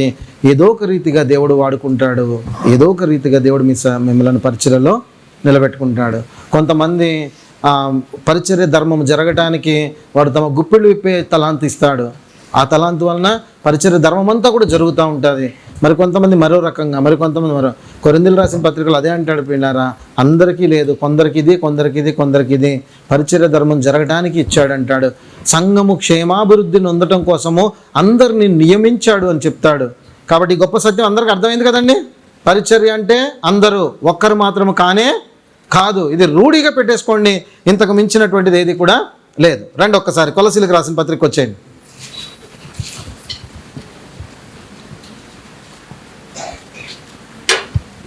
వచ్చేసారండి. ఇప్పుడు ఇక్కడ 7వ వచనం నుంచి 17వ వచనం వరకు కూడాను మనకి 10 మంది కనపడతా ఉంటారు. ఎంతమంది ఉన్నారండి? 10 మంది ఉన్నారు. మొదట మనకి ఎవరు కనపడుతున్నారు? 7వ వచనంలో నా తోడి సేవకుడైన తూకీకు కనపడుతున్నాడు. దాని తర్వాత కిందకి వెళితే చివరి 2వ 3వ లైన్లో మనం చూస్తే కనుక అక్కడ కూడా నమ్మకమైన ప్రియ సహోదరుడైన ఒనేసీము అంటాడు. 10వ వచనంలోనికి వెళితే ఏమంటాడు? నాతో కూడా చెరలో ఉన్నటువంటి అరిస్తార్కు అంటాడు. తర్వాత బర్నబాకు బాగా సమీపస్తుడైనటువంటి మార్కు గురించి మాట్లాడుతున్నాడు. 11వ వచనానికి మీరు కిందకి వెళితే కనుక ఇదిగో మరియు యుస్తు అను యేసు కూడా మీకు వందనములు చెప్పుచున్నాడు అంటాడు. అప్పటికి ఎంతమంది అయ్యారు? 1 2 3 4 5 అయిపోయారు పిల్లారా. ఆ తర్వాత 6వ వ్యక్తి ఎవరు కనపడుతున్నారు? మీలో ఒకడు క్రీస్తు యేసు దాసుడైన ఎపఫ్రా కనపడుతున్నాడు. దాని తర్వాత కిందకి వెళితే కనుక లూకా అను ప్రియ వైద్యుడు అని చెప్పి లూకా గురించి అంటున్నాడు. దాని తర్వాత 15వ వచనంలో మీరు చూస్తే దేమాయు అని గురించి మాట్లాడుతున్నాడు. దేమాయు మీకు వందనములు చెప్పుచున్నారంటాడు. ఆ తర్వాత కిందకి వెళితే కనుక నుంఫాకు గురించి మాట్లాడుతున్నాడు. ఆ లాస్ట్లో మనం కిందకి వెళితే కనుక పరిచర్యను నెరవేర్చుటకు దాని గురించి జాగ్రత్త పడమని అరికిప్పతో చెప్పుడి అంటున్నాడు. అయ్యారండి 10 మంది. 10 మందిని గురించి ఇందులో మనకి మాట్లాడుతున్నట్టుగా మనం చూస్తాము. ఒక సంఘం గురించి మాట్లాడుతున్నాడు. ఏ సంఘాన్ని గురించి? లవోదికయ సంఘం గురించి. సో 10 మందిని గురించి మనం ధ్యానించాలి. లవోదికయ సంఘమును గురించి మనం ధ్యానించాలి. పౌలు గారు ఇచ్చినటువంటి లాస్ట్ ప్రేయర్ రిక్వెస్ట్, అలాగే చివరి సంతకాన్ని గురించి మనము ధ్యానించాలి. సో దీంతో పాటు మన పుస్తకము ఈ యొక్క కొలసీలకు రాసిన పత్రిక మనము ముగించుకోవచ్చు. సక్సెస్ఫుల్గా మరొక పుస్తకాన్ని మనము కంప్లీట్గా ధ్యానించినటువంటి పూర్తయిపోతుంది ప్రియులారా. సో ఈ 10 మందిని గురించి మనం చూద్దాము. మరి ఒక్కసారిగా 10 మంది ఈ రోజున అయిపోతారంటారా? కష్టం. సో ప్రారంభిద్దాం. ఎంతమంది అవుతారో చూద్దాం. మొదట ఎవరిని చూద్దాం? మనము ఎవరున్నారండి? మొదట తూకీకు గురించి ధ్యానిద్దాము ప్రియులారా. ముందుగా తూకీకు యొక్క క్వాలిటీస్ అందులో ఉన్నాయి వాక్యములో. ఆ క్వాలిటీస్ ధ్యానించే ముందు అతడు అసలు ఏం పని చేస్తున్నాడో చూద్దాం. ఏం పని చేస్తున్నాడు అతడు? రండి ఒక్కసారి ఆ వచనం చదవండి. ప్రియ సహోదరుడును ప్రభునందు నమ్మకమైన పరిచారకుడు. వీటన్నిటి గురించి ఆలోచించకండి అప్పుడే. నా తోడి ఇది కూడా వదిలేసేయండి. తుకీకు ఇక్కడి నుంచి చూడండి. తూకీకు నన్ను గురించిన సంగతులన్నీ మీకు తెలియచేయను. ఏం చేస్తాడు ఇప్పుడు తూకీకు? జాబ్ ఏంటి ఇప్పుడు? పౌలు దగ్గర ఉన్నటువంటి విషయాలన్నీ కూడా తీసుకుని వెళ్ళి కొలసీ సంఘములోను, ఎఫెసీ సంఘములోను, లవోదికే సంఘములోను చెప్పాలి. అంటే ఇతడు మొదట తన యొక్క స్థానం ఏంటంటే ఒక మెసెంజర్గా ఉన్నాడు. అంతేనండి. జస్ట్ ఇక్కడి నుంచి వార్త తీసుకుని, లేకపోతే కనుక ఏదైతే పౌలు గారు ఉత్తరం రాశారో కాగితపు చుట్ట అది చుట్టుకుని తన నడుముకు పెట్టుకుని ఇంకా ప్రయాణం ప్రారంభించాలి. ఎంత ప్రయాణం చేశాడో కూడా చూద్దాం. అయితే ఇతడు మొదటి స్థానం ఏంటంటే ఒక మెసెంజర్గా అతడు ముందుకు వెళుతున్నాడు పిల్లారా. అతడు ఒక మెసెంజర్గా ప్రారంభించాడని చెప్పి అతన్ని తక్కువ అంచనా వేయకండి తూకీకుని. కేవలం ఉత్తరం వేసేవాడు, మెసేజ్ అది మన డెలివరీ బాయ్ గానో ఒక కొరియర్ బాయ్ గానో అతన్ని చూస్తే మనము పప్పులో కాలేసినట్టే. తూకీకు యొక్క గొప్పతనం ఇంత అంతా కాదు ప్రియులారా. బైబిల్ గ్రంథంలో అతడి గురించి కేవలం 5 వచనాలే రాయబడినాయి. కానీ 5 వచనాల్లో కూడా అతడి గొప్పతనం ఏంటనేది మనకు బయలుపరచబడుతుంది. ఎలా బయలుపరచబడుతుందో కూడా చూద్దాం ఈ రోజున. తూకీకు మొదట అతడు మెసెంజర్గానే ప్రారంభించాడు. కానీ ప్రియులారా ఒక్క విషయం గుర్తుపెట్టేసుకోండి, పని చిన్నగానే ప్రారంభమవుతుంది దేవుని యొక్క దృష్టిలో, దేవుని యొక్క పరిచర్యలో. కానీ అది చాలా చాలా ఉన్నతంగా తీసుకుని వెళ్ళగలడు మన ప్రభువైన యేసుక్రీస్తు. ప్రారంభం చిన్నగానే ఉంటుంది, కానీ ముగింపు అద్భుతంగా ఉంటుంది అన్నమాట. అయితే తూకీకు మెసెంజర్గా ప్రారంభించాడు. కానీ మొదట ఇక్కడ మనం ఆలోచిద్దాము, చిన్నగా ప్రారంభమైనటువంటి పరిచర్య ఎంత పెద్దగా వెళ్ళిందని దానికి ఒక చిన్న ఉదాహరణ ఫిలిప్పును చూద్దాం. ఫిలిప్ అందరికీ తెలుసు కదండి. ఎంతమందికి ఫిలిప్ తెలుసు? ఎప్పుడు చూసారండి మీరు అందరూ ఫిలిప్ని? నేనైతే చూడలేదు. అపోస్తల కార్యములో కనపడతాడు. రండి ఒక్కసారి. ఫిలిపులు 4 ఉంటారు బైబిల్లో, శిష్యులలో ఉంటారు, తర్వాత ఉంటారు. కానీ ఆ ఫిలిప్పు గురించి మాట్లాడట్లేదు. చివరిగా వచ్చినటువంటి ఒక ఫిలిప్పు అపోస్తల కార్యములు 6వ అధ్యాయానికి రండి. ఇక్కడ 6వ అధ్యాయంలో ఏం జరుగుతుందంటే ప్రియులారా, శిష్యుల సంఖ్య విస్తరిస్తూ ఉంది. ఆదిమ సంఘం శిష్యుల సంఖ్య పెరుగుతూ ఉందన్నమాట. ఈ పెరుగుతున్నటువంటి సమయంలో అక్కడ ఉన్నటువంటి కొంతమంది విధవరాళ్ళకి ఏం జరిగిందంటే భేదం వచ్చింది. ఏం భేదం వచ్చింది? పరిచర్యలో తమలోని విధవరాండు చిన్న చూపు చూస్తున్నారని హెబ్రీల మీద గ్రీకు భాష మాట్లాడే యూదులు సనుకోవడం మొదలుపెట్టారు. ఇది సమస్య వచ్చింది. ఈ సమస్య వస్తే కనుక పేతురు గారు వచ్చి ఏమన్నాడంటే, ఇదిగో మేము వంట వండి మీకు వడ్డించి ఈ పనులే చేస్తూ ఉంటే ప్రార్థన ఇప్పుడు చేస్తాము, వాక్యం ఇప్పుడు బోధిస్తాము, మరి ఈ పనులు మేము ఎలా చేయాలి? ఈ యొక్క సమస్యలు మీరు ముందుకు తీసుకొస్తా ఉంటే అని పేతురు గారు అక్కడ మాట్లాడుతున్నప్పుడు ఒక ఆలోచన తట్టిందనమాట. ఏం ఆలోచన వచ్చిందంటే, మీరు ఒక పని చేయండి, ఆత్మతోనూ జ్ఞానంతోనూ నిండినటువంటి 7 మీరు ఏర్పరచుకోండి. ఆ 7 మీరు ఏర్పరచుకుంటే కనుక వారిని మేము ఈ పనికి నియమించేస్తాం. ఏ పనికండి ఇంతకీ అక్కడ నియమిస్తుంది? దేని గురించి వచ్చిందండి గొడవంతా అక్కడ? దేని గురించి వచ్చిందండి? అన్నం గురించి, వండేదాని గురించి, వడ్డించే దాని గురించి. అక్కడ వడ్డిస్తుంటే చిన్న చూపు చూస్తున్నారని ఒకరు, వంట చేసే దగ్గర చిన్న చూపు చూస్తున్నారని ఒకరు బాధలు పడుతున్నారనమాట. సో వంట దగ్గర వచ్చింది ఒక చిన్న సమస్య ఇక్కడ. అయితే దానికోసము ఆత్మతోనూ జ్ఞానంతోనూ నిండినటువంటి అక్కడ 7 కావాలన్నాడా? యవనస్తులు ఎవరు కావాలన్నాడు? అక్కడ 7 మంది ఉంటారు. చూడండి, ఆ పేర్లు చదవండి. స్టెఫెను, ఫిలిప్పు, ప్రొకోరు, నికానోరు, తిమోను, పర్మెనాసు, నికోలాసు. సో 7 మంది కనబడుతున్నారు ఇక్కడ. మనకు మాత్రం 2 బాగా తెలుసు, ఆ మిగతా 5 గురించి మనకు తెలియదు. అవునా? ఎందుకంటే బైబిల్లో 2 గురించే చెప్పాడు. ఒకటి స్టెఫెన్ గురించి, రెండవది ఫిలిప్పు గురించి. సో ఈ ఫిలిప్పు తన పరిచర్య ఎక్కడ ప్రారంభించాడు? ఎక్కడ ప్రారంభించాడండి? కుకింగ్ దగ్గర ప్రారంభించాడు. అవునా? మరి ఆ చిన్న దగ్గర ప్రారంభించినటువంటి పరిచర్య మరి దేవుడు హెచ్చిస్తాడా, హెచ్చించడా? క్రమక్రమంగా హెచ్చిస్తాడా, హెచ్చించడా? ఈవెన్ నేను సిస్టర్ కూడా ఎక్కడ ప్రారంభించామో తెలుసప్పుడు ఇలారా మా పరిచర్య. ఎక్కడ అనుకుంటున్నారు మీరు? కుకింగ్ దగ్గర అనుకుంటున్నారా? కాదు, ఇంకా అంతకన్నా కింద ఇంకొంచెం బాత్రూమ్లో కడగడం దగ్గర. చర్చిలో మా పని ముందు బాత్రూంలో కడగటం. ప్రతి సాటర్డే రోజున ప్రతి ప్రార్థన ప్రారంభమవుతున్నటువంటి ఉపవాస కుడికే కానీ ఏదైనా కుడికి, ఏ కుడికి ముందైనా ఫస్ట్ ఎక్కడి నుంచి బాత్రూమ్లో కడిగే దాని దగ్గర నుంచి మందిరం మాపు కొట్టే దగ్గర అంతవరకు మా పరిచర్య ఫస్ట్. ఆ తర్వాత ప్రమోషన్ ఇచ్చాడు దేవుడు. ఆ తర్వాత సండే స్కూల్కి వంట చేసే బాధ్యత, కిచడీ వండాలి, పప్పు వండాలన్నమాట ఇది. సో ఆ పరిచర్య ఇలా ఒక్కొక్క అడుగున ప్రభువు నడిపించినాడు. అది సజీవమైన సాక్ష్యం ఎదురుగానే ఉన్నాం. ఇక్కడ కూడా ఫిలిప్పును ఆలోచన చేయండి. ఫిలిప్పు వంట చేయడానికి వచ్చాడు, అక్కడితో నిలిచిపోయాడండి. 8వ అధ్యాయానికి రండి. ఇప్పుడు ఇక్కడ అతను పరిచర్య ఎలా సాగుతుందో చూద్దాం. 4వ వచనం. కాబట్టి చెదిరిపోయిన వారు సువార్త వాక్యమును ప్రకటించుచు సంచారం చేసి, సువార్త వాక్యమును ప్రకటిస్తూ సంచారం చేస్తున్నారు. అప్పుడు ఫిలిప్పు సమరయ పట్టణం వరకు. ఫిలిప్పు ఎక్కడికి వెళ్ళాడు? ఇప్పుడు సమరయ పట్టణానికి వెళ్ళాడు. అక్కడ క్రీస్తును వారికి ప్రకటించుచుండెను. అంటే ఇక్కడ ఏమైపోయింది? ఇప్పుడు ఇక్కడ సువార్థికుడిగా ప్రమోషన్ వచ్చేసింది. వంటోడి దగ్గర నుంచి ఎక్కడికి వెళ్ళిపోయాడు? ప్రమోషన్ వచ్చిందనమాట. నెక్స్ట్, జన సమూహములు విని ఫిలిప్పు చేసిన సూచక క్రియలను చూచినందున డైరెక్ట్ ఎక్కడ జంప్ చేశాడు? సూచక క్రియలు చేస్తాం మొదలు పెట్టాడు పిల్లారా. తర్వాత అతడు చెప్పిన మాటలందు ఏక మనసుతో లక్ష్యముంచగా అనేకులను పట్టిన అపవిత్రాత్మలు పెద్ద కేకలు వేసి వారిని వదిలిపోయాను. పక్షవాయువు గలవారును కుంటివారును అనేకులు స్వస్థత పొందిరి. ఇదేంటి పిల్లారా? వంటవాడు ఎక్కడి నుంచి ఎక్కడికి వెళ్ళాడు? సువార్థికుడు అయ్యాడు. సువార్థికుడి నుంచి ఎక్కడికి వెళ్ళాడు? అద్భుతములు చేయవాడయ్యాడు. అద్భుతముల సూచక్రియల నుంచి ఎక్కడికి వెళ్ళాడు? స్వస్థపరచువాడయ్యాడు. ఇంకా అక్కడితోనే అయిపోలేదు పిల్లారా. ఆత్మ చేత కొనిపోబడ్డాడు. అతడు కొనిపోబడి అక్కడ ఒక నపుంసకుడికి సువార్త చెప్పి బాప్తిజమం కూడా ఇచ్చినటువంటి వాడుగా మనకు అక్కడ కనపడతా ఉంటాడు ఈ 8వ అధ్యాయంలోనే. అంత మాత్రంతోనే తన యొక్క జీవితం అయిపోలేదు పిల్లారా. అతడు ఒక సక్సెస్ఫుల్ ఫాదర్ కూడా. 21వ అధ్యాయంలో అతడి గురించి ఒక రెఫరెన్స్ ఉంటుంది. ఏంటంటే, ఇదిగో ఫిలిప్పు ఉన్నాడు. ఆ ఫిలిప్పుకి 4 కుమార్తెలు ఉన్నారు, కన్యకలైన కుమార్తెలు. వారు ప్రవచించువారు అని చెప్పి రాస్తాడు అక్కడ. అంటే తన యొక్క కుమార్తెలను భయభక్తుల్లో పెంచి ప్రవచించువారు అన్నప్పుడు అంటే ఇంకా వాళ్ళు ఎంత భయభక్తుల్లో ఎదుగుతున్నారు అర్థం చేసుకుంటే ఒక సక్సెస్ఫుల్ ఫాదర్గా తను కనపడతా ఉంటాడు. ఇది చిన్నగా ప్రారంభమైనప్పటికీ కూడా దేవుడు ఎంతో ఉన్నతంగా తీసుకువెళ్ళినటువంటి గొప్ప ఉదాహరణ పిల్లారా. నమ్మకంగా ఉంటే దేవుడు ఏ రోజుకైనా సరే ఏం చేస్తాడో తీసుకెళ్తాడు. సో ఇక్కడ ఇప్పుడు తూకీకు కూడాను ఒక మెసెంజర్గా స్టార్ట్ చేశాడు. ఉత్తరం పట్టుకెళ్ళేవాడుగా వెళ్ళాడు. కేవలం ఇక్కడ జరుగుతున్న విషయాలు అక్కడ చెప్పడానికి వెళ్ళాడు ఆయా సంఘాలలో. అక్కడి నుంచి ఏం జరిగిందో ఆయన గురించి రాయబడినటువంటి వచనాలలో మనం చూసుకుంటూ వెళదాం. ఇక్కడ పంపబడినటువంటి వాడు ఫస్ట్ స్టేజ్లో చూస్తే అపోస్తుల కార్యములు 20వ అధ్యాయము 4వ వచనం. ఇక్కడ గమనిస్తే పౌలుతో పాటు ఉన్నటువంటి వాడని మనకు అర్థమవుతుంది. చదవండి.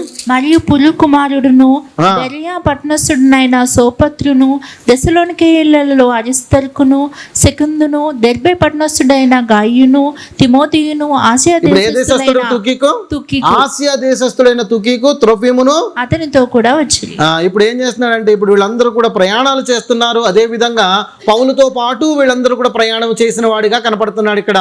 సో కేవలము అక్కడ మెసెంజర్గా మాత్రమే కాదు, పౌలుతో పాటు సేవ చేసినటువంటి వాడుగా మనకి ఇక్కడ కనపడుతుంది. నెక్స్ట్ ఇంకో ప్రమోషన్ వచ్చేసింది పిల్లారా. తీతుకు రాసిన పత్రికకు రండి. తీతుకు రాసిన పత్రిక 3వ అధ్యాయం 12వ వచనము అతడి గురించి రాసిన 3వ రెఫరెన్స్. నికోపోలిలో శీతాకాలం గడపవలనని నికోపోలిలో శీతాకాలం గడపాలని నేను నిర్ణయించుకున్నాను. ఎవరు నిర్ణయించుకున్నారు? పౌలు గారు నిర్ణయించుకున్నారు. అయితే కనుక నేను అత్తెమానైనను తుకీకునైనను నీ యొద్దకు పంపినప్పుడు అక్కడికి నా యొద్దకు వచ్చుటకై ప్రయత్నము చేయి. ఇప్పుడు నికోపోలికి తీతు వెళ్ళిపోతే తీతు స్థానంలో ఎవరు ఉండాలని చెప్తున్నాడు ఇప్పుడు ఇక్కడ? అత్తెమానైనను తుకీకునైనను అంటే ఏంటి? ఇప్పుడు అక్కడ ఉన్నటువంటి సంఘానికి కాపరిగా తీతు ఉన్నాడు. తీతును ఏమంటున్నాడు? నేను నికోపోలి వస్తున్నాను కనుక నువ్వు నన్ను కలవటానికి అక్కడికి రా అంటున్నాడు. ఇప్పుడు అక్కడికి తీతు వెళ్ళిపోతే ఆ స్థానంలో ఎవరుంటారు? ఇప్పుడు ఈ తూకీకే ఉంటాడు. అంటే ఏంటి? తీతుకు రిప్లేస్మెంట్గా అతడు అక్కడ ఒక పాస్టర్గా ఉన్నాడు. ఫస్ట్ ఒక మెసెంజర్గా ఉన్నాడు. సెకండ్ స్టేజ్ ఇప్పుడు ఎలా కనపడుతున్నాడు ఆయన మనకి? ఒక పాస్టర్గా కనపడుతున్నాడు. విన్నారా? అంత మాత్రమే కాదు, మరొకటి చూద్దాం రండి. 2 తిమోతి 4వ అధ్యాయం 11వ వచనం చదవండి. లూకా మాత్రమే నా యొద్ద ఉన్నాడు. ఒక పేజ్ వెనక్కి తిప్పండి సరిపోద్ది అంతే. లూకా మాత్రమే నా యొద్ద ఉన్నాడు. లూకా మాత్రమే నా యొద్ద ఉన్నాడు. మార్కును వెంట పెట్టుకుని అతడు పరిచారం నిమిత్తము నాకు ప్రయోజనకరమైన వాడు. తుకీకును ఎఫెసునకు పంపితిని. తుకీకును ఎక్కడ పంపించాడంట? ఎఫెసుకు పంపించాడు. ఎఫెసు యొక్క పాస్టర్ ఎవరు? తిమోతి. అవునండి. ఎఫెసును ఎవరు పాస్టర్? తిమోతి. తిమోతిని రమ్మని అడుగుతున్నాడు. ఇప్పుడు మరి అక్కడ ఎవరు ఉండాలి? తుకీకు ఉండాలి. రిప్లేస్మెంట్. అవునా కాదండి? చూడండి పిల్లారా, మనము బైబిల్ గ్రంథంలో ఉన్న గొప్ప సత్యాన్ని మనం చూస్తున్నప్పుడు అక్కడ ఎవరు స్థిరము కాదు, అక్కడ సేవ చేస్తూ ఉన్నాడు. అక్కడ తీత అని ఉండవచ్చు. ఏంటి పౌలు నన్ను వచ్చేయమంటున్నావు? నేను వచ్చేస్తే నా స్థానంలో మరి ఎవరో వచ్చేస్తే రేపొద్దు నా స్థానం మళ్ళీ నాకు ఇవ్వకపోతే అమ్మ నా కుర్చీ పోతుంది కదా, భయపడిపోతే. అవునా కదండి? ఈ రోజుల్లో సంఘాలలో జరిగేటటువంటి బాధాకరమైన విషయం ఏంటంటే, అమ్మో ఇప్పుడు ఎవరైనా వచ్చారనుకోండి ఈ స్థానంలోనికి నన్ను తొక్కేస్తారు. ఏం చేస్తారు? నన్ను తొక్కేసి పైకి వెళ్ళిపోతారు. కాబట్టి ఏం చేయాలి? అందరినీ నేనే తొక్కేయాలి. ఇది లోకం తీరు పోకడ. కానీ బైబిల్ గ్రంథం చెప్తున్నటువంటి గొప్ప సత్యాలు ఇందులోంచి గమనించండి పిల్లారా. తూకీకుని అంటున్నాడు, తీతు ఇక్కడికి వస్తాడు, నువ్వు అక్కడికి వెళ్ళి వాక్య పరిచర్య చేయి, నువ్వు ఆ సంఘాన్ని నడిపించు అంటున్నాడు. తిమోతి ఇక్కడికి వస్తాడు, తూకీకు నువ్వు అక్కడికి వెళ్ళి పరిచర్య చేయి. వీళ్ళెవ్వరూ కూడా ఒక్క క్షణం ఆలోచించలేదు. పౌలు గారు అక్కడ ఇన్స్ట్రక్ట్ చేస్తున్నాడు, పౌలు గారు అక్కడ ఒకవేళ కమాండ్ చేస్తున్నాడు అనుకుందాం, ఈ పరిచర్య నిమిత్తం ఇక్కడ నువ్వు అవసరము రా అన్నప్పుడు వెంటనే ఏం చేస్తున్నాడు? నా పని అక్కడ ఉంది, దేవుడికి పరిశుద్ధాత్ముడు అక్కడ వెళ్ళమంటున్నాడు, వెళ్ళిపోతున్నారు. మరి ఇక్కడ పరిచర్య ఏమవుతుందంటే మరొకరు వస్తున్నారు, ఇక్కడ వాళ్ళ అవసరత ఉంది, ఇప్పుడు ఇక్కడ వాళ్ళు పరిచర్య చేస్తారు. సో ఇది పరిచర్య ధర్మము అని మనం అర్థం చేసుకుంటున్నాము బైబిల్ గ్రంథంలో. అదే లోకపోకడైతే మాత్రం అనుకుంటారు కదా, అమ్మో నేను కుర్చీ వదిలిపెట్టానంటే మరొకళ్ళు ఆక్రమించేస్తారు, నా ఆధిక్యతలన్నీ కూడా పోతాయి, ఒకవేళ నాకన్నా మంచి వాక్యం చెప్పేస్తాడేమో, రేపొద్దు నన్ను ఎవరు ఆదరించరేమో. ఈ బాధలు ఉన్నాయేమో లేవు బయట అన్నీ కూడాను. ఇది తప్పు ప్రియులారా, మనం దానిని ఎన్నడూ కూడా ప్రోత్సహించము.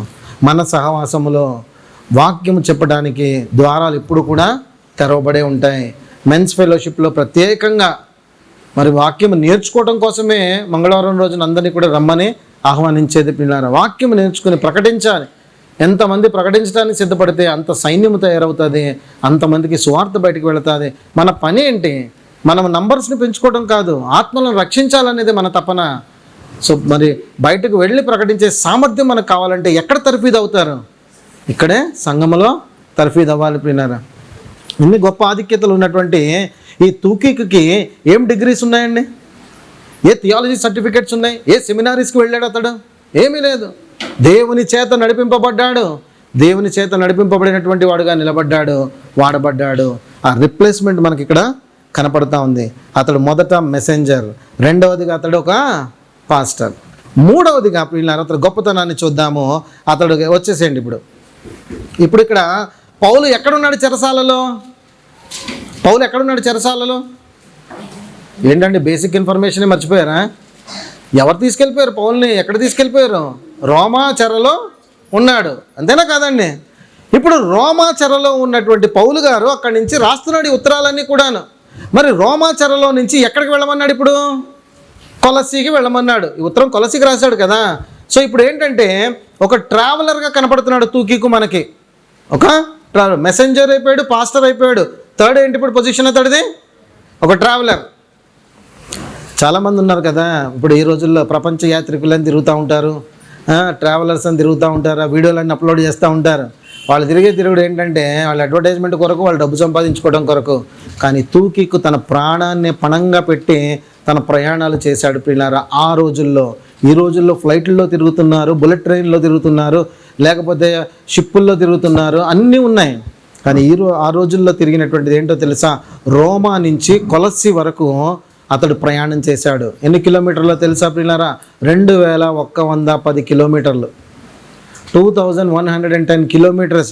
ఎలా ప్రయాణం చేశాడు ఆలోచించండి. ఇప్పుడు చాలా దూరం అనమాట. రోమా నుంచి అతడు ప్రయాణం చేసి వెళ్ళినప్పుడు చాలా దూరము కాలినడకన వెళ్ళాల్సి వచ్చినటువంటి పరిస్థితి. నడకన వెళ్ళాడు. కాలినడక పూర్తయిపోయిన తర్వాత మీరు గూగుల్లో ఎప్పుడన్నా సరే రోమ్ టు కొలసి అని చెప్పి మామూలుగా టైప్ చేసి మ్యాప్ చూడండి. మీకు ఒక మ్యాప్ ఇలా కనపడుతుంది. ఇక్కడ రోమా ఉంటుంది, ఇక్కడ కొలసి ఉంటుంది. ఈ మ్యాప్ ఎలా వెళుతుందంటే ఇలా నడుచుకుంటూ వెళ్ళిన తర్వాత అక్కడ ఒక సముద్రం అడ్డం వస్తుంది. మళ్ళీ అక్కడ ఓడ ప్రయాణాలు చేయాలి. ఆ ఓడ ప్రయాణాలు చేసిన తర్వాత మళ్ళీ ఎత్తుపల్లాలతోటి వ్యాలీస్ ఉంటాయి, రివర్స్ ఉంటాయి, అన్ని రకాలుగా ఉంటాయి. వాటినన్నీ దాటుకుంటూ వెళ్ళాలి. మళ్ళీ ఓడ ప్రయాణం వస్తుంది. మళ్ళీ ఓడ ప్రయాణం చేసుకుంటూ మళ్ళీ వెళ్ళాలి. మళ్ళీ కాలినడకన వెళ్ళాలి. ఇన్ని కష్టాలు, బాధలు, తన ప్రాణమే పణంగా పెట్టి ప్రయాణం చేశాడు. ఇంత ప్రయాణం ఎందుకు చేస్తున్నాడయ్యా అంటే ఒక కాగితం ముక్క పట్టుకుని వెళ్తున్నాడండి. ఏం పట్టుకెళ్తున్నాడు? వజ్రాల, వైడూర్యాల, ధనమా, ఏం పట్టుకెళ్తున్నాడు? కొలసీకి అమూల్యమైన లేఖనాలని పట్టుకెళ్తున్నాడు పిల్లారా. అవన్నీ ఒకవేళ వెలకట్టవచ్చేమో, కానీ దీనికి వెల అనేది లేదు. అంత వెలకట్టేటటువంటి ఒక కాగితపు చుట్టని తన నడుముకు పెట్టుకుని అతడు వెళతా ఉన్నాడు. ఇంత గొప్ప ట్రావెలర్ ఇంకెక్కడైనా ఉన్నాడా?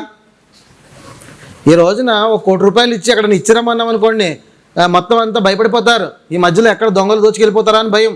అమూల్యమైన వెలకట్టలేనటువంటి గొప్ప వాక్యమును అతడు చేత పట్టుకుని రోమా నుంచి కొలసి వరకు అతడు ప్రయాణం చేసినటువంటి గొప్పవాడు తూకీకు ప్రియులారా. ఆలోచన చేయండి, ఎంత గొప్పతనం ఉంది అతడిలో. ఎక్కడ ప్రారంభమైందంటే అతడు జస్ట్ ఒక మెసెంజర్గా స్టార్ట్ అయ్యాడు.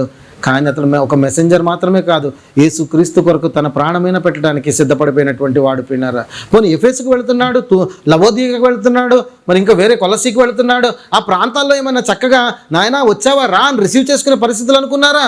భయంకరమైనటువంటి అల్లర్లు, వ్యతిరేకత, అక్కడ ఉన్నటువంటి పర్సిక్యూషన్, వీటన్నిటి మధ్య అతడు ఎన్ని దాటుకుని వెళ్ళి ఆ ఉత్తరాన్ని అక్కడ ఇవ్వాలి. ఇంత కష్టతరమైనటువంటి ప్రయాణాన్ని చేసినటువంటి వాడుగా మనకు అక్కడ తూకీకు కనపడతా ఉంటాడు పిన్నారా. ఒక మెసెంజర్, ఒక పాస్టర్, ఒక ట్రావెలర్ పిన్నారా. ఈ గొప్ప గుణాలు తూకీకులో కనపడతాయి. ఇంకో వేరే గుణాలు ఇందులో చూద్దాం రండి. 7వ వచనం, కొలసి 4:7. ప్రియ సహోదరుడు. ఆగిపోదాం. ఎక్కడ ఏమన్నాడు పిల్లారా? ప్రియ సహోదరుడు. ఎవరిని మాట్లాడుతున్నాడు ఇప్పుడు ఇక్కడ? ప్రియ సహోదరుడు. పౌలు గారు తుకీకును పిలుస్తున్నటువంటి పదము ఏంటంటే ప్రియ సహోదరు, బిలవర్డ్ అంటున్నాడు పిల్లారు ఇంగ్లీష్లో. ఈ మాట ఎవరికి వాడబడిందో తెలుసా? చాలామందికి ఉపయోగపడ్డది, కానీ ప్రాముఖ్యంగా ఎవరికి వాడబడిందో తెలుసా? మన ప్రభు అయిన యేసుక్రీస్తుని తండ్రి అయిన దేవుడు సంబోధించినటువంటి విధానము ప్రియులారా. ఈయన నా ప్రియ కుమారుడు అని చెప్పి ఆ సంబోధన ఎవరికైనా దొరికిందంటే ఆ కొంతమందికి దొరికింది. అది ఆ కొంతమందిలో తూకీకు ఉన్నాడు. పౌలు గారు పరిశుద్ధాత్మ పూర్ణుడే పలుకుతున్నప్పుడు అంటున్నాడు, బైబిల్ గ్రంథం ఇస్తున్నటువంటి ఒక గొప్ప సాక్ష్యం ఏంటంటే ప్రియ కుమారుడు అని చెప్పి, నా ప్రియ సహోదరుడా అని చెప్పి అంటున్నాడు. అక్కడ ఎంత గొప్ప ఆధిక్యత ప్రియులారా. మామూలుగా మనల్ని ఎవరైనా పిలిచారనుకుందాం, మామూలు బయట ఎక్కడికైనా మీటింగ్కి వెళ్ళామనుకోండి, వాళ్ళు ఏం పెడతారంటే ఏదైనా మీటింగ్కి పిలుస్తున్నప్పుడు అనౌన్స్మెంట్స్ ఉంటుంది కదా, వాక్యం చెప్పడానికి పిలుస్తున్నారు అనుకోండి. మన మధ్యన గౌరవనీయులైన శ్రీ రాజ్ కుమార్ గారు ఉన్నారు. ఆ శ్రీ పెట్టగానే ఎక్కడ లేని నన్ను పిలిచారు శ్రీ, ఏదో ఆధిక్యత. అవునా కాదా చెప్పండి? మిమ్మల్ని అయినా సరే ఎవరైనా పిలిచారనుకోండి, గౌరవనీయులైన ఫలానా ఫలానా అని చెప్పేసి విన్నారనుకోండి, ముందు ఒక చిన్న బిరుదుని యాడ్ చేస్తారనుకోండి, ఎంత ఆనందం ఉప్పొంగిపోతూ ఉంటుంది. ఉప్పొంగుతుందో లేదా హృదయం అండి? తూకీకు గారికి ఇచ్చిన బిరుదేంటయ్యా అంటే నా ప్రియ సహోదరుడు అంటున్నాడు. ప్రభు అయిన యేసుక్రీస్తుకు వాడబడిన పదం ఇక్కడ తుకీకుకు వాడబడుతుంది. తక్కువ అంచనా వేద్దామండి తుకీకుని? ఎట్టి పరిస్థితుల్లో కాదు. అతడు ఒక డెలివరీ బాయ్గానే ప్రారంభించాడు, కానీ ఎక్కడ తాగిపోలేదు. ఎంతవరకు పేరు సంపాదించాడంటే, ఈ సాక్ష్యము నిజంగా పరిశుద్ధాత్ముడు తుకీకు ఇచ్చేశాడంటే, ఈ బిరుదు ఇచ్చేశాడంటే అతడు ఎంత నమ్మకత్వంతో నడిచాడు అర్థం చేసుకోండి. అవునా కాదా? ఎంత నమ్మకత్వంతో నడిచాడు అతడు, అందుకే ఈ సాక్ష్యం అతడికి కలిగింది. నెక్స్ట్ ఇంకోటి ఏమంటాడు చూద్దాం. ప్రభువునందు నమ్మకమైన పరిచారకుడు. ఇంకా ఈ నమ్మకమైన పరిచారకుడు అని చెప్పి దీని గురించి ధ్యానించాలంటే మనకు ఒక రోజు పట్టేస్తుంది పిల్లారా, ఒక రోజు పట్టేస్తుంది. ఆయన నమ్మకమైన పరిచారకుడు ఎవరంటే తూకీకు అని చెప్పి మనం దాని గురించి చూడాలంటే బైబిల్ గ్రంథంలో ఒకసారి మనము చూస్తే కనుక ఈ నమ్మకమైన పరిచారకులు లేకపోతే నమ్మకమైన వారు అని ఎవరి గురించి అయినా ప్రస్తావించాడా అని ఒకసారి పరిశీలన చేస్తే బైబిల్ అంతా కూడా పరిశోధించి చూస్తే పిల్లారా కేవలము 8 మందికి మాత్రమే ఈ యొక్క బిరుదు ఆపాదించబడింది. 8 మెంబర్స్కి మాత్రమే నమ్మకమైన వారు అని చెప్పి ఆపాదించబడింది. చూద్దామంటారా? టైం ఉందా మీకు? టైం ఉందంటే చూద్దాం, లేదంటే స్కిప్ చేద్దాం. ఉందా? రైట్. మొదట చూద్దాం రండి ఒకసారి. నెహెమ్యా గ్రంథం 9వ అధ్యాయం 6వ వచనం. నెహెమ్యా గ్రంథం 9వ అధ్యాయం 6వ వచనం. నీవే అద్వితీయుడు అయిన యెహోవా, నీవే ఆకాశమును మహాకాశములను వాటి సైన్యమును భూమిని దానిలో ఉండినది అంతటిని సముద్రములను వాటిలో ఉండినది అంతటిని సృజించి వాటినన్నిటిని కాపాడువాడువు. చదవండి. ఆకాశ సైన్యమంతయు నీకే నమస్కారం చేచున్నది.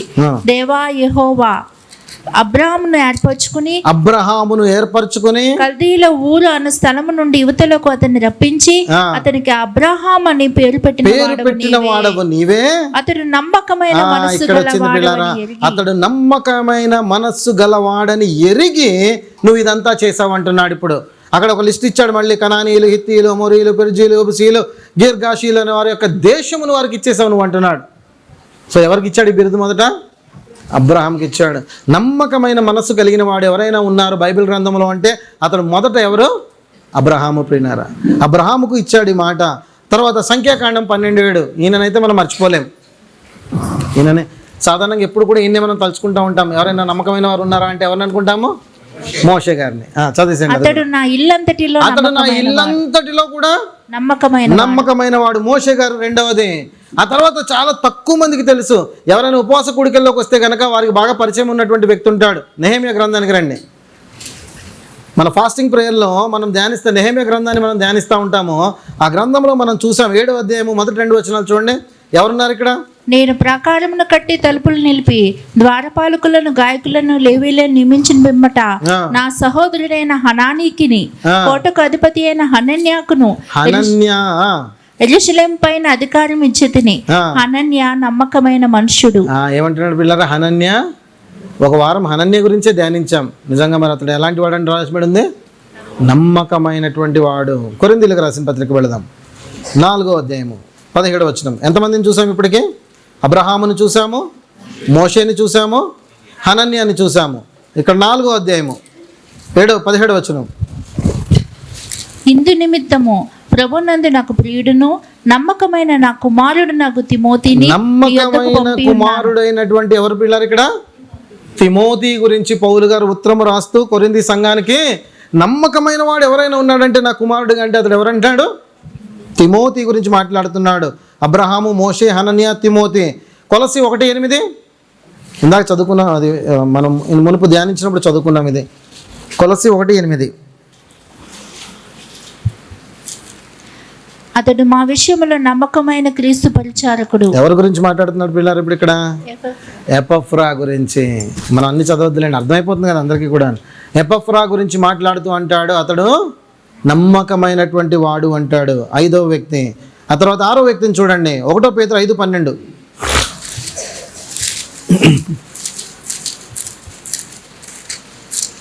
మిమ్మల్ని హెచ్చరించుచు ఇదే దేవుని సత్యమైన కృప అని సాక్ష్యం చెప్పుచు సంక్షేపంగా వ్రాసి మీకు నమ్మకమైన సహోదరుడని నేను ఎంచిన మీకు నమ్మకమైన సహోదరుడని నేను ఎంచినటువంటి సిల్వాను చేత దీనిని పంపుచున్నాను. ఇంకో ద్వారా ఒకటి వెళతా ఉంది. ఎవరా నమ్మకమైన వాడు ఇక్కడ? సిల్వాను ప్రియులారా.